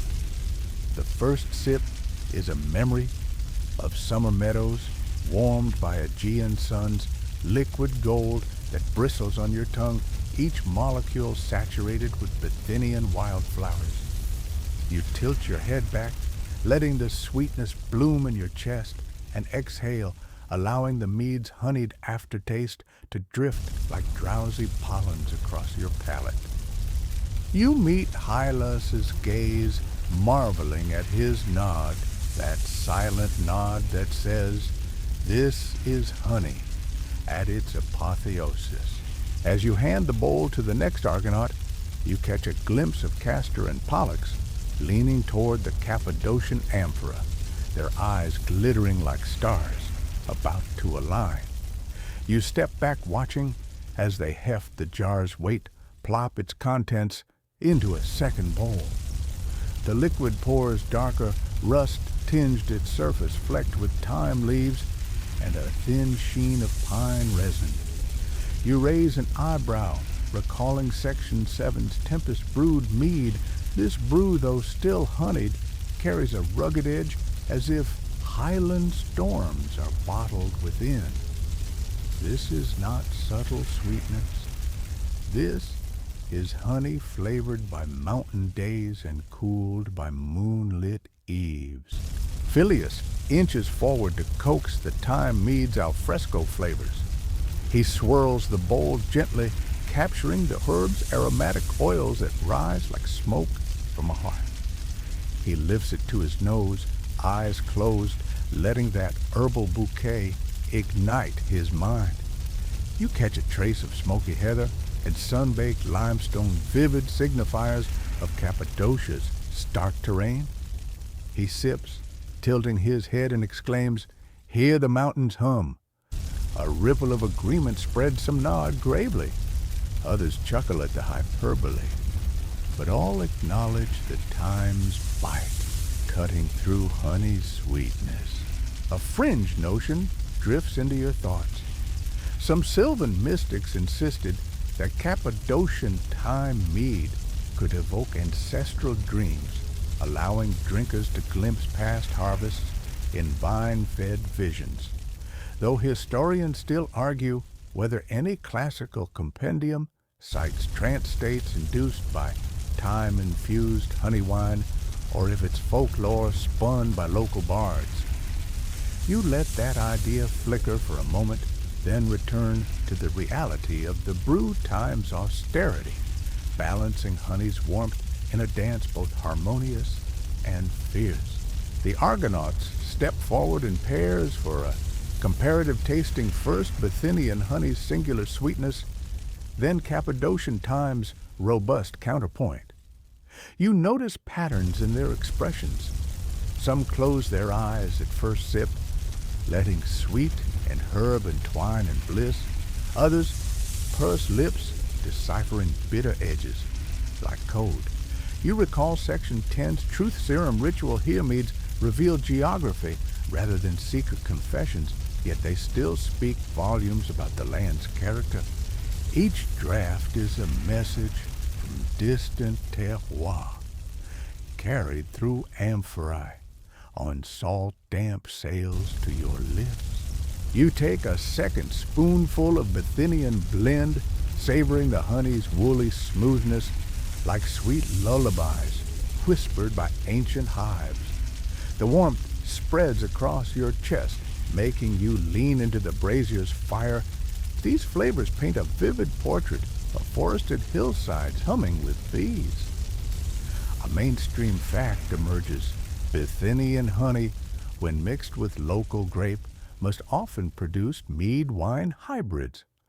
Partially fermented grape wine with honey added post-fermentation, a practice that yielded moderate sweetness and moderate alcohol, valued for long expeditions. You let the memory settle like a scarlet thread in your mind. Next, you step to the Cappadocian bowl and breathe in that time-laden mead, its scent like a mountain sunrise tinged with resin. You sip, letting time's cool austerity carve fresh channels through honey's embrace, then exhale, sensing that same mountain breeze rack your lungs with crisp clarity. You hold for a moment, tasting rock time and honey, swirled into a single chorus. The liquid coats your throat like a remedy, a medicine for wanderers braving highland passes and cloud seas alike. A chorus of Apollonian chanting rises in the background, an impromptu hymn to melodies captured in honey's depth. The Argonauts join voices soft yet resolute, weaving lyrics that honor bees, grapes, wine, and fire. Their hymn arcs above you, a sound sculpture merging with honey's echo in your veins. You feel a tremor of gratitude as the Cappadocian time notes linger, lending the tune a bold herbal edge. Jason steps forward, lifting his cup high and saying, "From mountain's honey to time's harsh kiss, we blend the world in these vessels. May our voyages be guided by their wisdom." He drinks deeply from the Cappadocian bowl, letting the bruised boldness carve a path through his senses. He passes the now empty bowl to the next Argonaut, who tucks it away for tomorrow's barrel aging. You stand back, letting the final sips unfold like chapters in the night. A scholar's debate whispers across your mind. Historians still argue whether regional mead variations were standardized to local palates, or if they remained experimental, blended according to each vintner's whim. You let that murmur swirl, aware that tonight's tasting doesn't resolve that debate. Instead, it deepens your appreciation for mead's capacity to encode a region's soils and climates in honeyed liquid. A hearty laugh shatters the calm Pollux half-filled cup. In hand slaps Hylas's shoulder and declares, "May each Bithynian drop sweeten our spirits, and every time-laced gulp sharpen our wits." The Argonauts cheer, clinking horns against copper rims, their faces alight with shared revelry. You join the chorus, raising your bowl in solidarity, letting Bithynian sweetness and Cappadocian time entwine into a toast that echoes through twilight's hush. You step away from the hearth, crossing to the rail, where a stray vine tendril clings to the deck. You gently pull it free, tasting a hint of time on your fingertips, a souvenir of the night's ritual. The two amphorae now empty rest in each other's cradle, a symbol of balance between sweetness and austerity. Torchlit memories awaiting tomorrow's new ferment. As the Argonaut chorus drifts toward silence, you lean into the rail eyes on the horizon, where twilight's blush softens to midnight ink. Each flavor lingers, Bithynian honey's warm embrace, Cappadocian time's fearless edge. You press your palm to your heart, feeling the rhythmic echo of shared cups and communal nods. A final joke dances through your mind. Bithynia may claim the sweetest honey, but Cappadocia's time-infused mead could stage a coup against any sweetness hostage. You laugh softly, knowing each joke is an intimate knot, binding you even tighter to this fleet. You take one last sip of your bowl now, a subtle hybrid of both brews, and let the flavors swirl like constellations in your mouth. The moon's first fragment appears above the mast, a thin scythe carving the night sky. You savor the moment, knowing that tomorrow's dawn will usher in new adventures, new honey wine variations, and perhaps new recipes whispered by far-flung wings. As you set the empty bowl aside, you exhale, letting twilight's hush and mead sweetness linger in your senses. Beneath the starlit sky, you sense that each regional variation, from honey's pure luminescence to time's austere kiss, forges a richer narrative, a mosaic woven from blossoms and herbs, from bees' artistry and vines' labor. And as the Argonauts scatter some to hammocks below, others to knotted ropes aloft, you stand alone on the quarterdeck, tasting tomorrow's promise as you cradle the night matters within. You step off the Argo's gangplank and onto a smooth marble floor that glows with soft lighting, the echo of distant footsteps melding with hushed murmurs. Around you, visitors drift through a spacious gallery where glass cases cradle amphorae of honey wine, some still stamped with ancient Bithynian bees, others emblazoned with Cappadocian time scrolls. Interactive kiosks line the walls, their screens beckoning you to touch and explore digital reconstructions of bygone meads. You probably won't find a honey wine tasting at your local museum's modernist wing, unless you're very fortunate or oddly adventurous. But tonight, you'll experience the Argonaut legacy resurrected through virtual reality exhibits, holographic demonstrations, and community-curated installations. So steady your senses, let your ears adjust to the gallery's reverent hum, and prepare to witness how digital revival breathes new life into ancient fermentation. Ahead, a large projection screen shimmers with a life-size 3D scan of a Bithynian amphora, its bee motif glinting as light rotates around it. A softly modulated narrator's voice drifts through hidden speakers. Bithynian forest, honey revered since the 3rd century BCE, is captured in this amphora's ridged clay walls. A mainstream historical fact surfaces researchers at the Museum of Maritime Antiquities verified that amphora from Bithynia often bore inscriptions recording the region's forest beekeeping heritage, tying honey's sweetness to maritime trade routes. You step closer, running a finger an inch above the glass, marveling at how digital filters reveal micro-fractures and resin coatings invisible to the naked eye.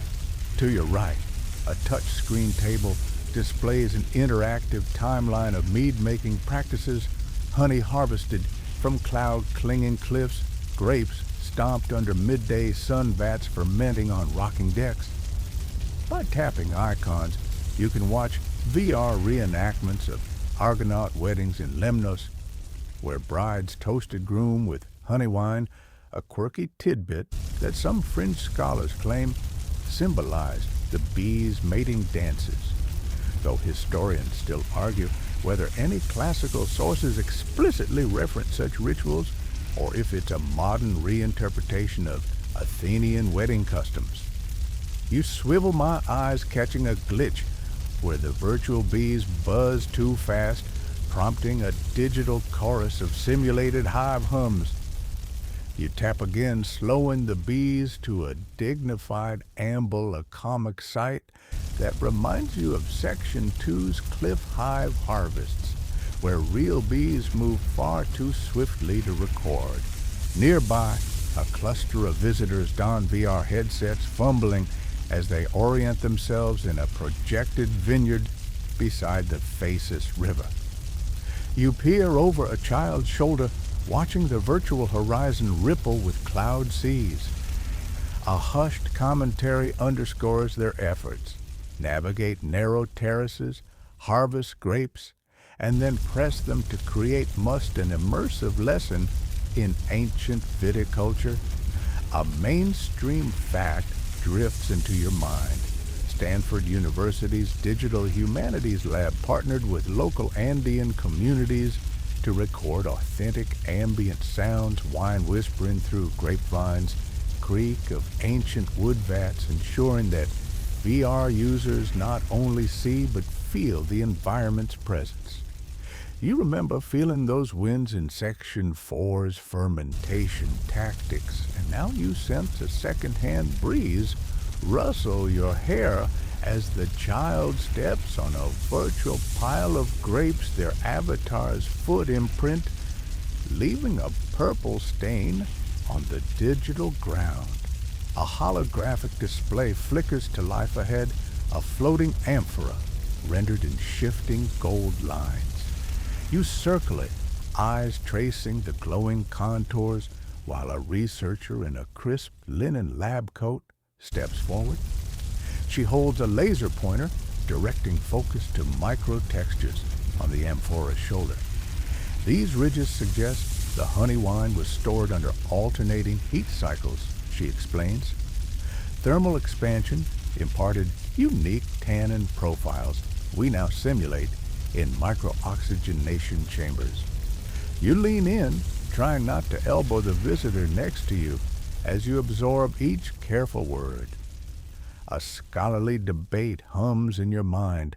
Historians still argue whether amphorae were intentionally cycled through sun and shade to influence fermentation, or if such thermal variations were incidental to outdoor storage. You nod along, impressed by how digital tools can spotlight minute clay imperfections that once lay hidden beneath centuries of dust. To your left, a gallery wall has been transformed into an interactive tapestry of knot cords. Visitors can pull on virtual cords to see how ration systems worked, recalling Section 9's intricate knots, or press on glowing loops to reveal stories of individual Argonauts who consumed each ration. You run your finger over one luminous knot, and a brief video hologram springs to life Pollux in a leaf-wrapped barley field, sharing a cup with stalwart helmsman. You smile at the scene's familiarity, his mischievous grin reminiscent of the jokes he cracked during Section 10's truth serum rites. Another knot reveals a quipucamayak, gently whispering knot sequences beneath a cedar tree, echoing Section 7's spirit-guided odyssey. Each loop in the tapestry pulses with layered memory, weaving raw data into a narrative quilt. A small crowd gathers around a circular mead by region installation, 3 stone pedestals each topped with a hopper-shaped vessel, digitized replicas of amphora shapes. Each pedestal's sensor triggers a recorded narration, one for Bithynian melody of orchard bees, one for Cappadocian echo of mountain time, and a third for Thermopylae's dawn ritual offering. The vessels project smoke-like holograms, rising and forming stylized bees, thyme leaves, and laurel wreaths. You step to the first pedestal, pressing a brass lever. A vaporous bee swirls higher, and you catch a whiff of lavender-laced mustard and honey, an olfactory map guiding you through scenes of forested beehives. You close your eyes, recalling Section 2's raw cliff hive harvests, where amber lacquer dripped like candle flame. It's as if the past itself has been bottled and uncorked here under museum lights. A playful thought darts through your mind. If modern cafes served holographic mead, would patrons bring their own amphora-shaped mugs or stick to latte art bees? You chuckle consciously, catching yourself before you rewrite ancient tradition as hipster folklore. Instead, you let your gaze drift to a panel of digital recipes, pixelated parchment scrolls, displaying honey-to-grape ratios, time infusion steps, ferment durations, each accompanied by 3-star ratings from virtual tasters. A quirky anecdote floats. One anonymous VR taster proclaimed a 4:1 honey-to-grape ratio reminiscent of Aphrodite's fondest kiss, though historians still argue whether phrasings like that ever appeared in classical cookbooks or if their modern marketing flourishes. You wryly imagine an ancient food critic scribbling a scathing review. Too much honey, like licking Zeus's forehead. You wander to a small amphitheater carved into the gallery's far section, where holographic screens line the walls. On stage, an actor clad in counselor's robes stands amid virtual amphorae stacked in tiered arrays. He recites a soliloquy. I, Timotheus of Ephesus, offer this honey wine to Dionysus, beseeching clarity so that I may judge fairly between rival beekeepers. As the audience watches, amphora fade in and out of focus, each revealing excerpts from ancient beekeeping manuals, snippets that mention smoke pots, hive sanctums, and sacred rituals. You recall Section 7 storm time toasts and feel a polite shiver. The actor's voice trembles just as bees would beneath sky-lashed cliffs. The performance ends, the amphorae transmuting into digital bees, swirling above the stage before dissolving, leaving you smiling at theater's power to channel antique memory. At a nearby kiosk, children and curious adults crowd around a virtual mead lab. They don VR gloves and gather around an oversized 3D model of a fermentation vat. By pinching their fingers, they knead digital honey wine coaxing temperature sliders and pH meters into balance. As they fiddle, neon ligatures pop up, add 20% more Bithynian honey, reduce time infusion by 10% for smoother finish, and adjust barley to honey ratio for clearer head retention. You lean in over their shoulders, marveling at how tactile this digital craft has become, like teaching bees to dance via touchscreens. A mainstream fact emerges. Universities in Athens and Thessaloniki now offer online meadcraft courses where students from around the globe can simulate vintage recipes in VR, though curricula still debate the authenticity of digital approximations. You watch a child giggle as her virtual vat bubbles over the foam traced in electric cyan, an echo of fermentation's lively unpredictability. Leaving the children to their experiments, you drift toward a series of glass cases displaying resin-coated honeycomb fragments, actual relics from Quipucamayoc caves, recalling Section 10's secret hoards. Each comb sits on a velvet pillow, labeled with provenance Mount Lycabettus cache, sealed 550 BCE Cappadocian cliff hive shard CA, 300 BCE, and Bithynian resin arched cell, donated 1854 CE. Under each fragment, placards explain infrared imaging techniques that revealed faint pollen grains mapping ancient floral sources. A scholarly debate coils historians still argue whether pollen data can yield accurate geographic origin, or if contamination from centuries of storage muddies the evidence. You examine a comb, closely faded amber, turned ghostly in UV light, and imagine bees building hexagonal altars, throbbing with nectar under sun and starlight.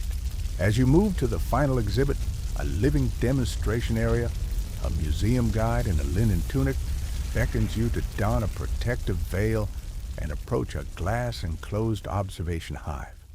Inside, bees bustle through honeycomb workers, slipping between wax cells, foragers preparing to fly. The guide whispers, these bees are descendants of stock from Mount Hymettus, heritage responders to the Attic terroir. Their honey's flavor is kingdoms beyond any modern cultivar. You slip the veil over your head, its cotton mesh rustling softly against your ears.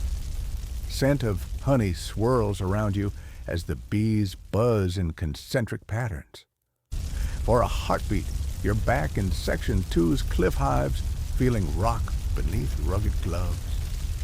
You lean close to the glass, letting their hum resonate in your chest, a living echo of honey wine's origins.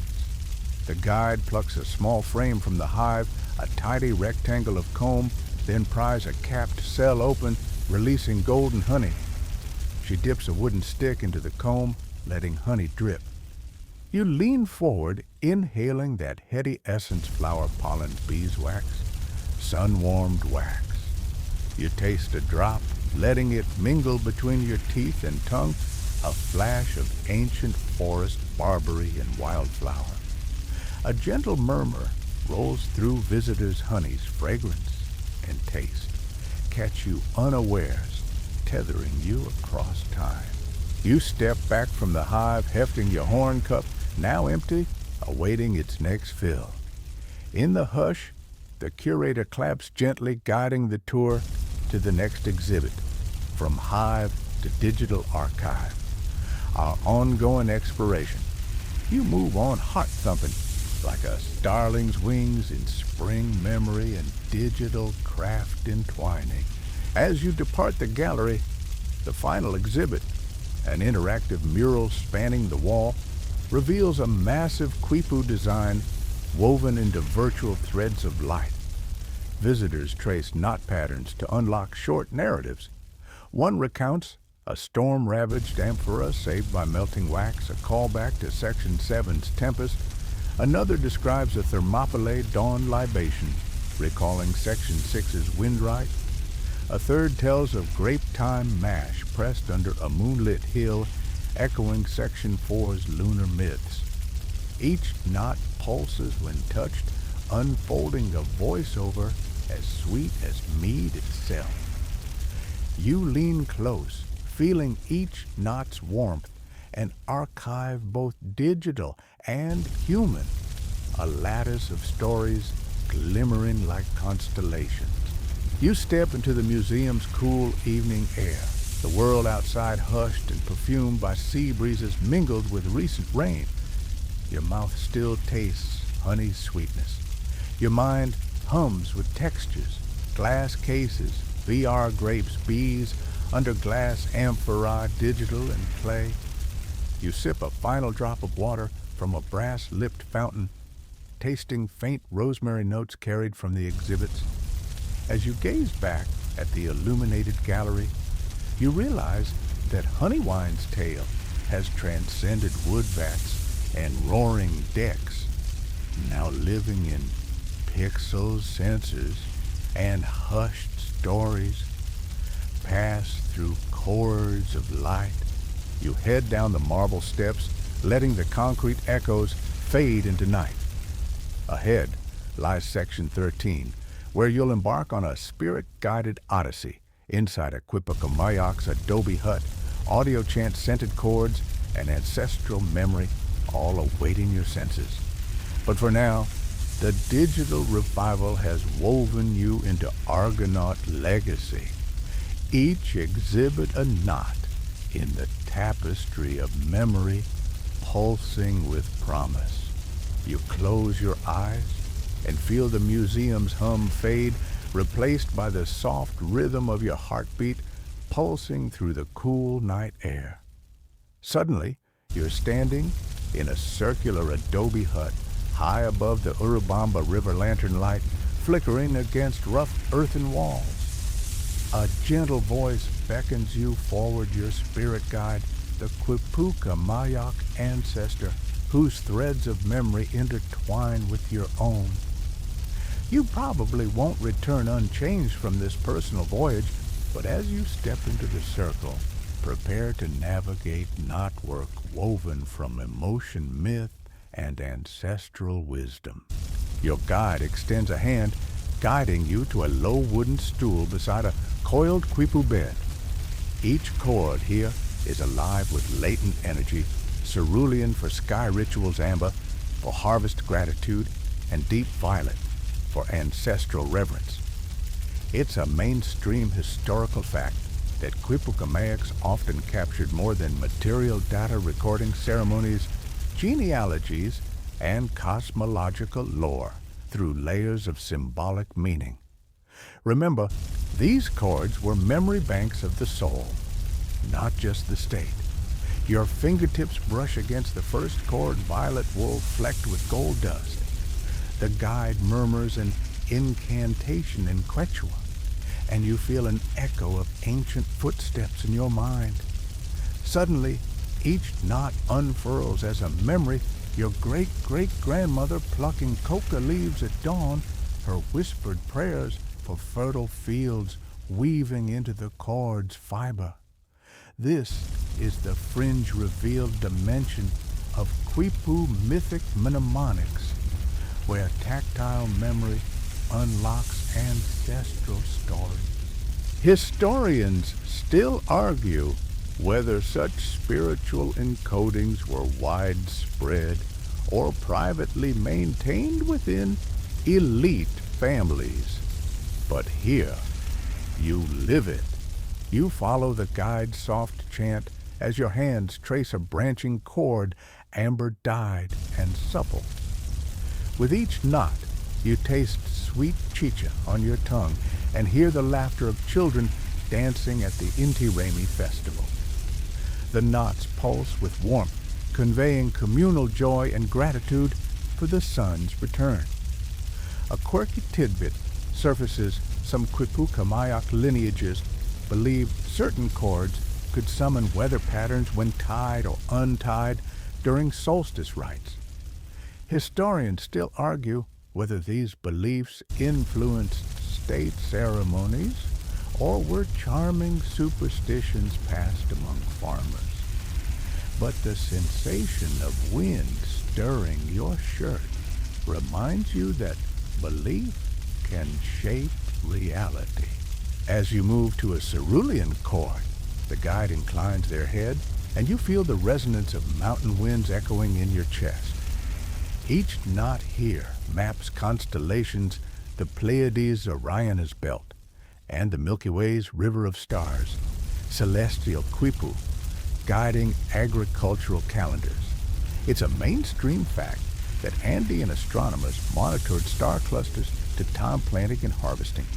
Yet here, under ancestral tutelage, the knots sing a soft hum in your mind, syncing your breath to cosmic cycles.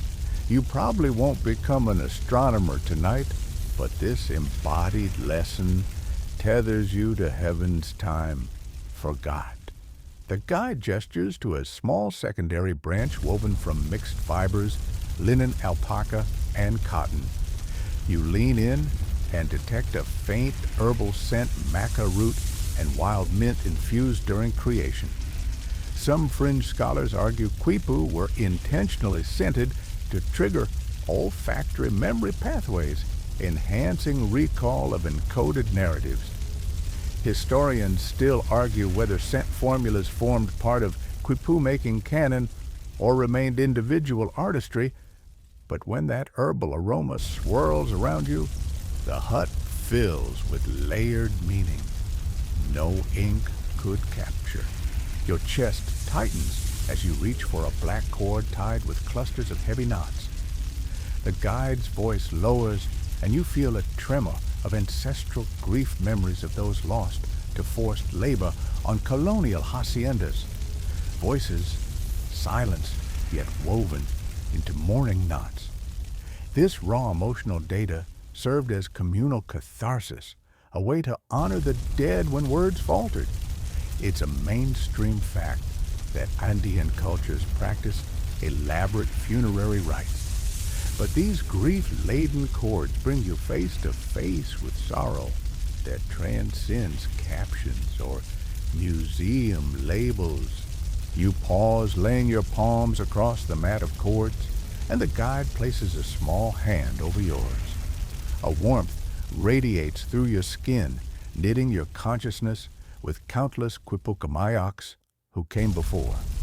In this sacred space, Quipu become bridges between eras, knitting individual lives into an uninterrupted tapestry. Historians still argue whether Quipu's spiritual dimensions ever reached state sanction or flourished chiefly in private devotional contexts. But here, doctrine dissolves into communion.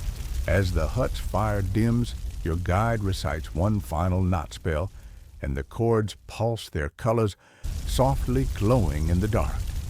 You inhale deeply, absorbing the hushed chorus of ancestral voices, then exhale your own memory, forever altered. In the fading glow, you realize that Quipu's deepest power lies not in data precision, but in its capacity to embody lived experience, to braid fact and feeling into unbreakable knots of identity. Your guide bows, stepping back into the shadows, and as you stand, the adobe walls dissolve into star-studded sky. You hold the mental imprint of chords as if they were real wool, each knot a heartbeat echoing through time. You feel an intimate bond with lineages stretching beyond the empire's fall, a resonance no academic chart can quantify. You pocket this inner Quipu woven of memory and wonder, ready to carry its lessons forward. The desert hush greets you as your surroundings shift back to the museum's exit corridor, headsets, and holograms awaiting. Your eyes sting with grateful tears, and you brush them away, smiling at the world anew.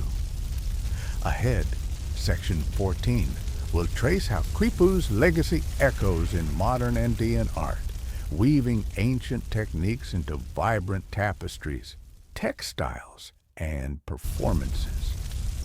But for now, pause with me, remember, the ancestors chant the scented chord and the living pulse of knotted memory. You step off the museum's polished marble into the crisp Andean night air, where a festival courtyard glows with lantern light and woven tapestries flutter like colorful wings.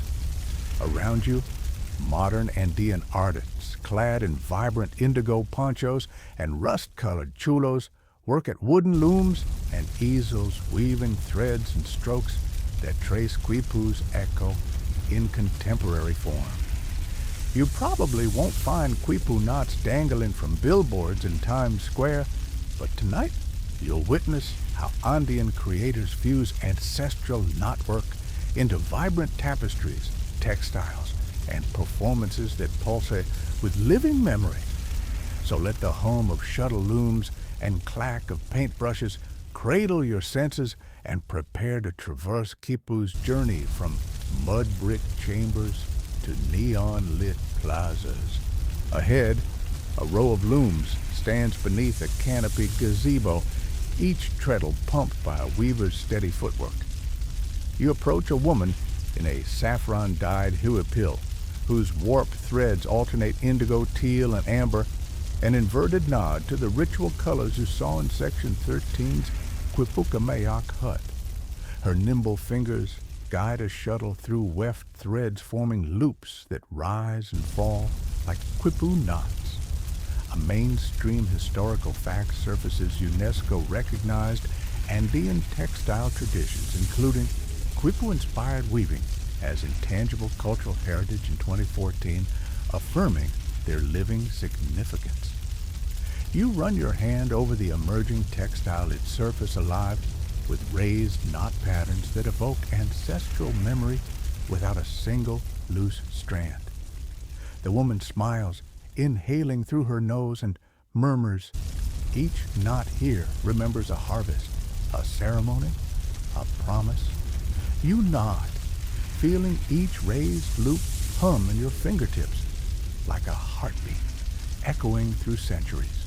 Next to her, a man in a teal alpaca sweater paints a mural on a long canvas, vibrant lines, twisting into stylized Quipu patterns that flow across the fabric.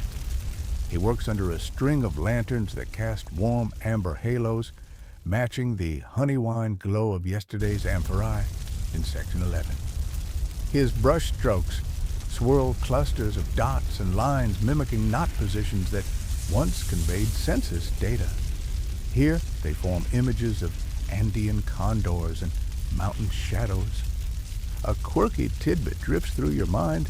Some fringe collectors speculate that certain murals in colonial-era villages secretly embedded Quipu codes into their geometric designs, though historians still argue whether any surviving colonial art intentionally references Quipu, or if similarities are coincidental patterns arising from Andean aesthetic traditions.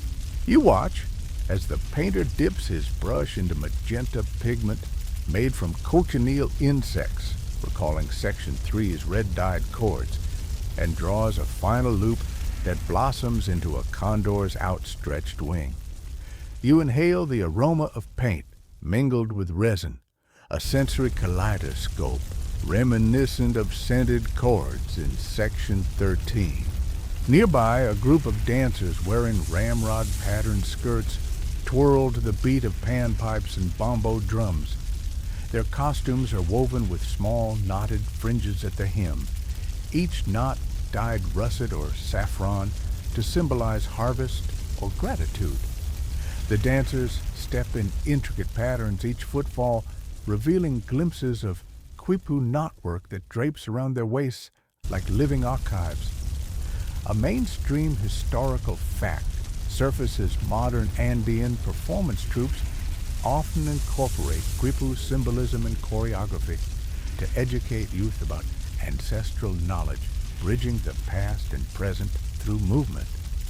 You lean forward as the lead dancer arches her back, each knot in her sash swinging like a miniature pendulum, then glides into a traditional kapak audible step, connecting rhythm to memory.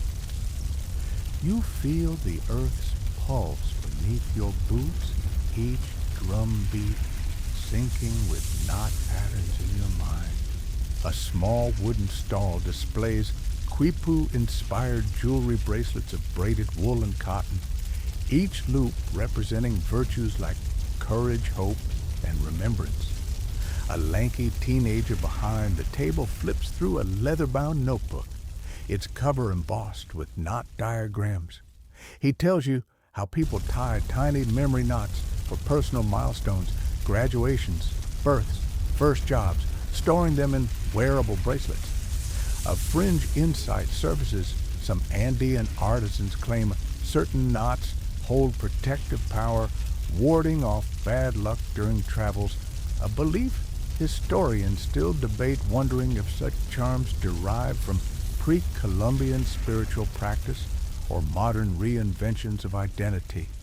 You fingering a small bracelet, its loops dyed lavender and yellow, feeling each knot's subtle variation between tight loops and double twists, as if it holds whispers of birthdays and weddings you've yet to attend.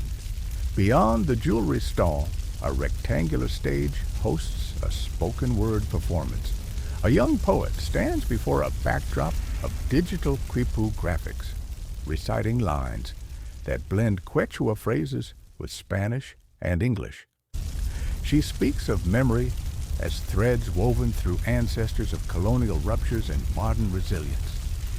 You watch as words tumble from her lips with gentle cadence. Knots cannot die.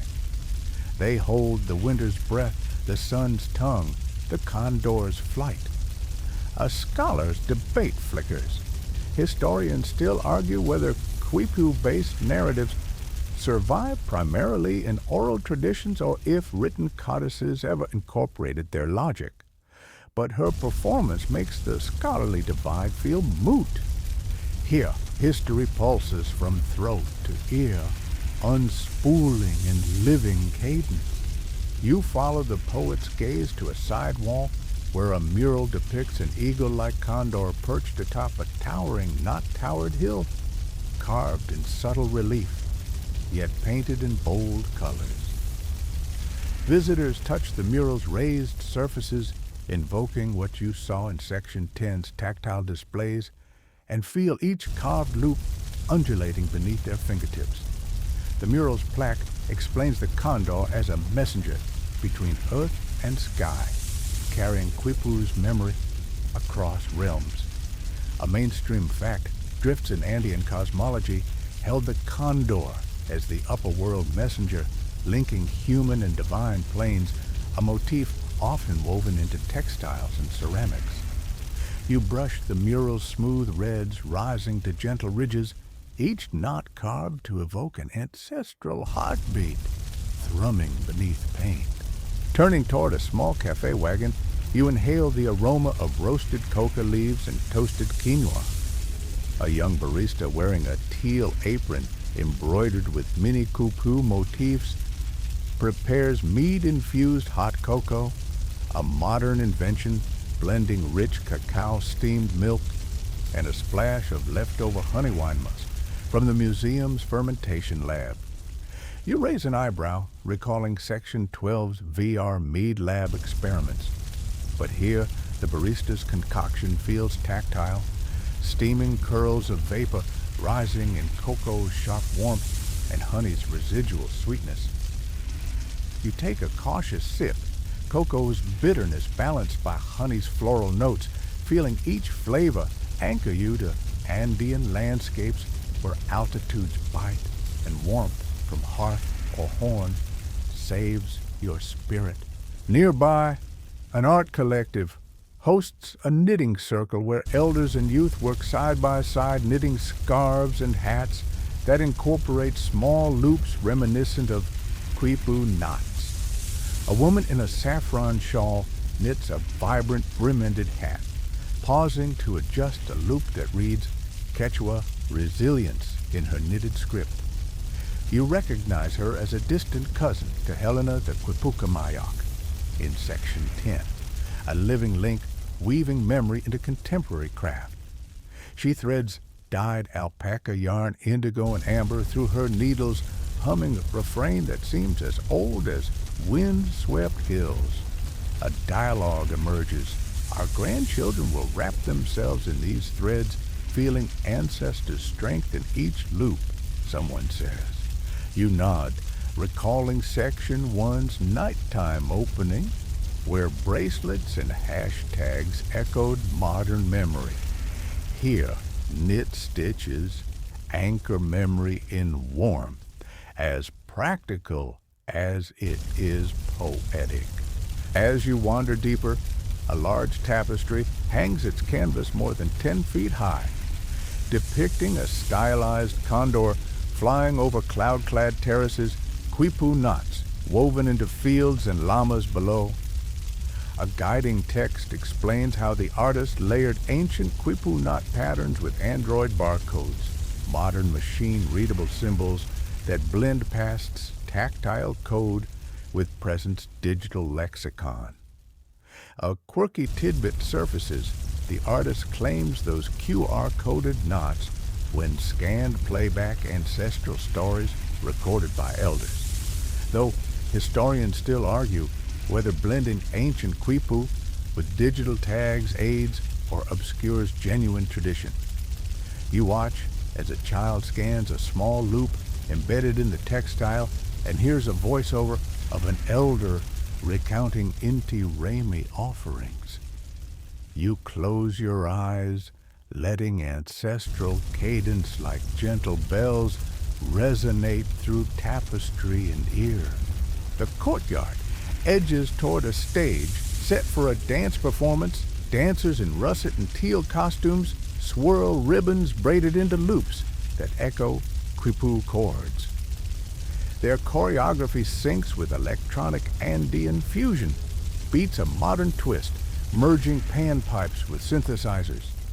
You feel the vibrations underfoot like distant fermentation pulses as dancers tie ribbons in midair, knotting them in symbolic formations that evoke harvest festivals.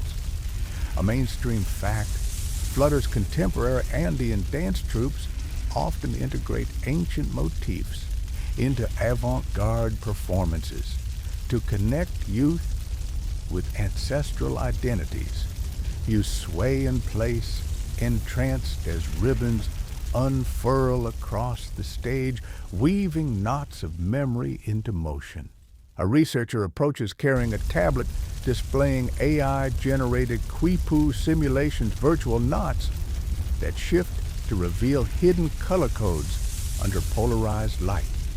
She explains how machine learning algorithms analyze museum quipu data to propose new interpretations of knot sequences, some suggesting encoded mythic narratives beyond census or tally. Historians still argue whether these AI-derived scripts honor quipu's original logic or impose modern data paradigms onto sacred chords. But the researchers' eyes shine with possibility. The same light you saw in Section 12's labs. You step back, letting digital and tangible art swirl around you, holograms, looms, murals, and performances, each thread echoing quipu's legacy. The courtyard's quaking sense of community reminds you how Section 14's festival is itself a threaded gathering of threads, a tapestry of living memory extending from ocean's edge to mountain top. A bell chimes a gentle reminder that midnight's hour nears. You glance at your watch, noting the time 11:07 p.m., a playful echo of Section 9's ration calls. You realize tomorrow's dawn will find the Argo's sails catching cloud sea breezes once more, but tonight's shared artistry has infused you with a deep kinship to each knot and color. You exhale, tasting smoky cocoa and distant honey notes on your palate, and think of Section 13's scented chords guiding memory, Section 10's lantern-lit confessions, Section 4's swaying vats, and every knot's echo that wove through each chapter. You turn away from the tapestry, following woven paths between looms and murals toward the courtyard exit. A final display, a digital community quipu projected on a mist screen, invites visitors to virtually tie loops representing personal hopes, peace, healing, learning. You raise your finger to touch the air, pulling a virtual loop from your heart and tying it into the glowing digital cord. It pulses with light, a silent vow linking your spirit to all who walked these paths before and will follow after. Stepping onto the cobblestone walk, you inhale the cool night air, tasting lavender and toasted grain flickering across breath. In your mind, each floating knot of memory you collected tonight knits into a tapestry larger than any screen or loom. You smile, pressing your palm against your heart, and think Quipu's legacy isn't bound to chords alone.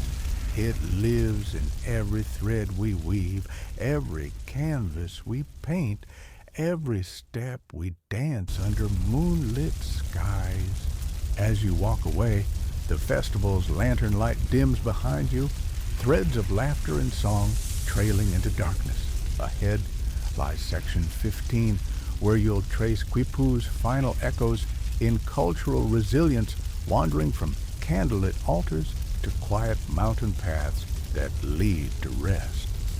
But for now, carry these vibrant knots within you, threads of honey grape time and code woven into a single tapestry of living art.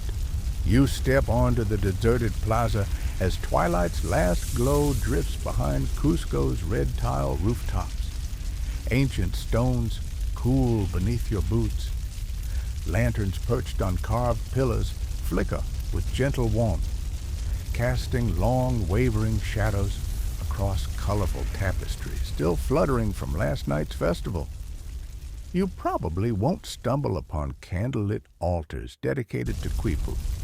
In most city squares, this is a rare convergence of history and ritual. But tonight, you'll witness how Quipu's legacy echoes in cultural resilience, winding through quiet ceremonies, community gatherings, and solitary reflections on mountain trails. So let the hush of night envelop you, each breath a tender reminder that memory persists in every knot, every loop, and every whispered story. A narrow alley leads you past a humble shrine, a rough-hewn stone pedestal draped with a faded textile embroidered with tiny quipu loops in indigo and saffron. A single candle perched atop the pedestal flickers its flame, dancing in muted cadence with your heartbeat. You kneel, placing your palm upon the cool stone, and recall a mainstream historical fact. Small household shrines called huacas once held quipu fragments as offerings to Pachamama, honoring land fertility and lineage continuity. You gently touch the embroidered loops, feeling each raised thread thrum with ancestral presence and unbroken lineage woven into local life. The candle's glow illuminates a delicate knotwork pattern on the textile, as if the threads are alive, shifting in the dim light to reveal hidden prayers. You rise, and continue down the alley, passing a small courtyard where elders sit on low benches weaving new tapestries under lantern light. Their fingers move with practiced ease, weaving loops that echo quipu patterns while humming soft Aymara songs.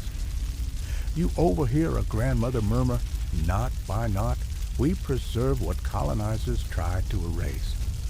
A faint wind carries the smell of wood smoke and cedar chips from a nearby brazier, mixing with the scent of fresh wool dyed in cochineal reds and indigo blues.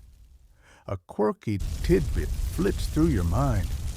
It said some weaving elders tie hidden loops into their textiles to commemorate recent community births, though historians still argue whether these birth knots appear in any formal records or are private tokens of love passed between family members. You kneel beside the grandmother, pressing your fingers to a newly completed tapestry. Each loop seems to hum with resilience, echoing Section 14's festival vibrancy, but in serene, grounded silence. You rise to find a narrow path leading upward, steep cobbles glinting in candlelight. As you climb, the city's glow fades below, replaced by starlit sky and the distant silhouette of Sacsayhuaman's fortress walls. You recall how, in Section 1, you first felt the Andes breathing around you, and remember Section 4's fermentation vats under starlight. Now the path's hush seems sacred, as though each stone carries its own quipu-sized memory. You notice small cairns of stacked stones, each marking a traveler's tribute, a loop of gratitude tied to the earth. A mainstream historical fact surfaces highland travelers often left stone offerings, sometimes tied with strings knotted like quipu, to propitiate mountain spirits and ensure safe passage. You pass a slender cord looped around a cairn, a solitary knot twined around rough granite. You pause, touching the knot tenderly as if closing a circle of remembrance. Higher still, the scent of eucalyptus and wild mint drifts from terraced gardens tucked between houses. You follow the scent to a small courtyard where a community elder has laid out braided wreaths of native flowers, interwoven with thin cords dyed in quipu colors, white for purity, black for earth, red for lineage. She invites you to choose a wreath as an offering to a nearby shrine. You select one rich in crimson loops and press it to your chest, feeling how each loop tosses tiny sparks of memory across your palms. She murmurs, each loop holds a story, a child's first breath, a field's first sowing a promise to ancestors. You nod, carrying the wreath like a talisman as you ascend further. At the summit, a small stone altar stands beneath a circle of weathered flagstones. The city sprawls beneath you, light shimmering like flickering echoes of quipu's braided cords. You place the wreath atop the altar, its knots draped over rough-hewn stone. A flick of wind sends petals swirling like wandering spirits, and you kneel, pressing your hands to the earth. A mainstream fact surfaces in many Andean communities. Today, people still hold solstice ceremonies at high-altitude shrines, weaving quipu or kiswa strings to mark moments of transition between seasons and lives. You close your eyes, imagining hands tying those strings under moonlight, long ago threads connecting hearts across centuries. A soft voice behind you draws you from introspection. A child no more than 7 hurries up the steps, clutching a small leather pouch. She holds it aloft, offering it with shy reverence. You untie the pouch to find a handful of tiny stone beads and a slender cord. her own miniature quipu. I tied this for my abuela, she whispers, so she remembers me when she's weaving in the village. A tremor catches in your chest, rings of grief and love intertwined in that child's knot. You remember Section 13's spiritual chords, Section 10's sorrowful chords, Section 9's ration chords, all loops of human need and resilience. You smile, brushing her hair aside, and whisper, I'll hold her knot with you, and it will carry your love across any distance. She beams knot light, catching her eyes like starlight, and runs back down into the village's gentle glow. You turn inward, pressing palms to your heart and breathing deep.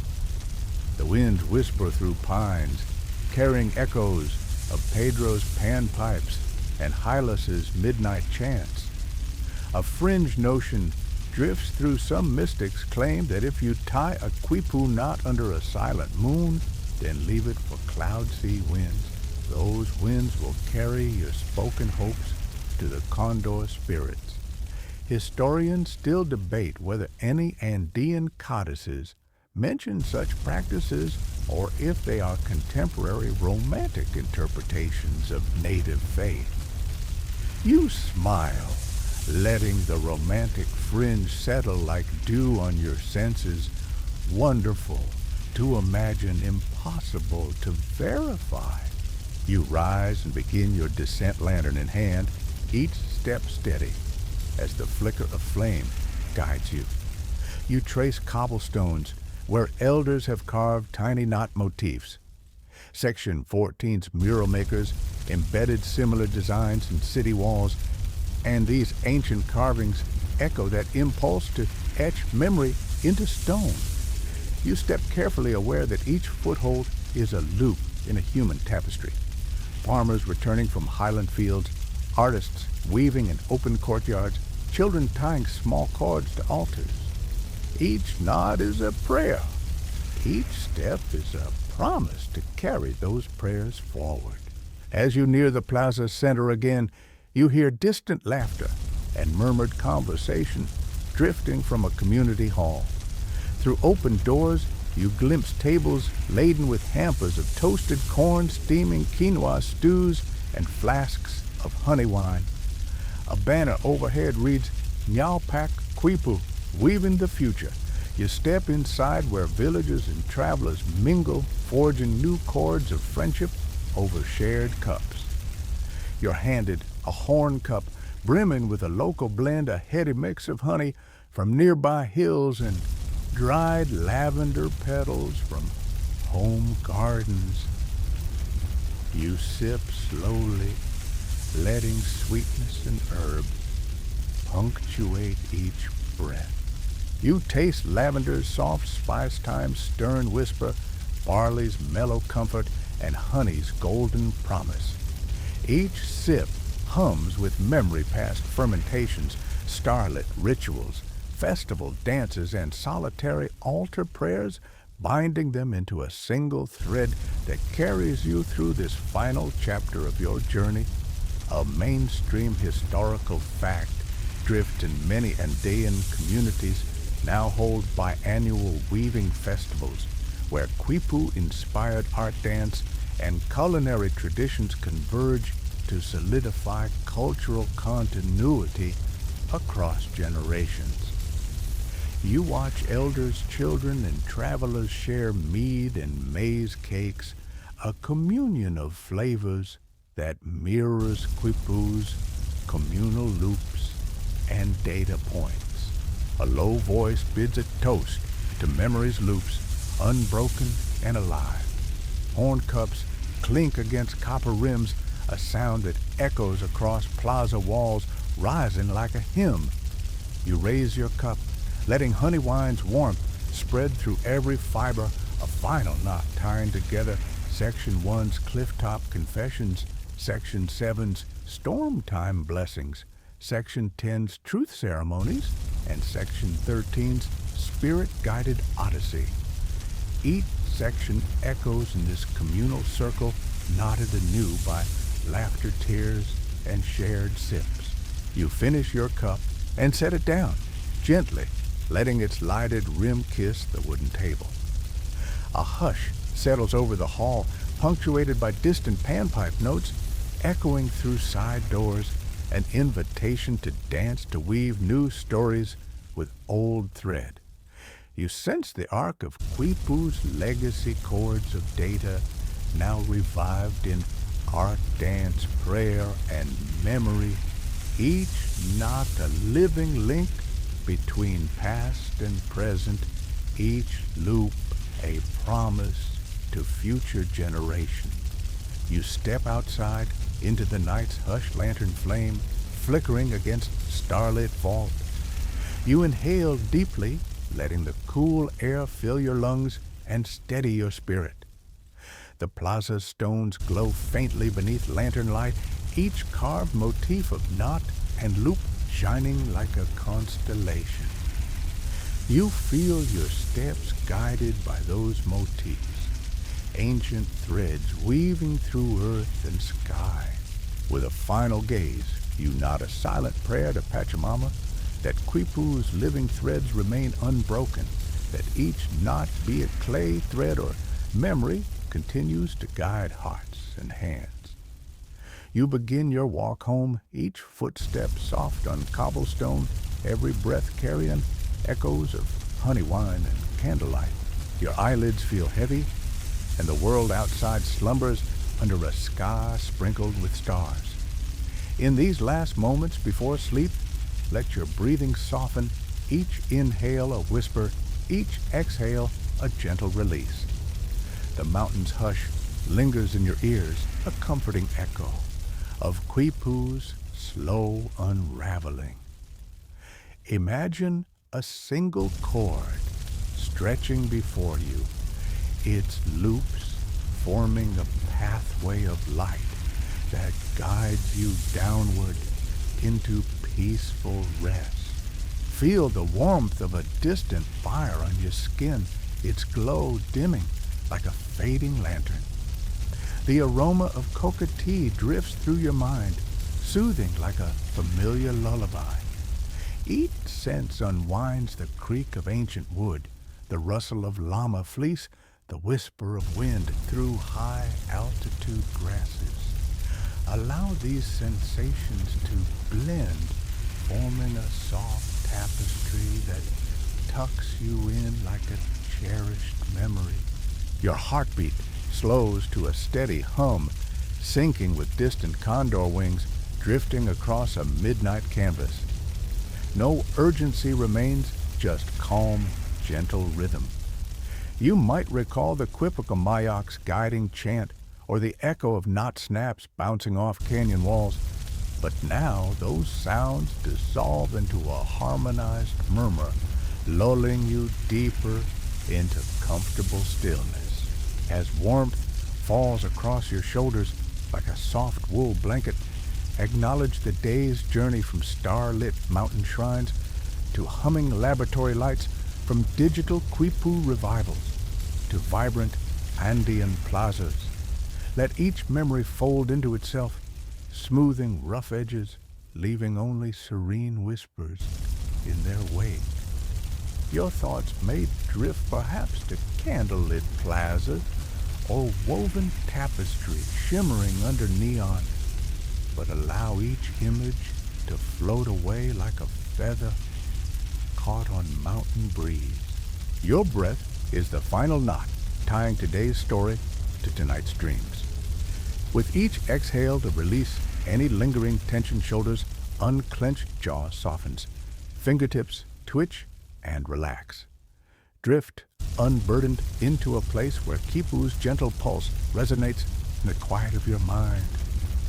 There is nothing left to do but rest held in the gentle loops of history, swaddled by the mountain's quiet grace. Soon, sleep will claim you, weaving you into its own tapestry of dream. End of script. Sweet dreams.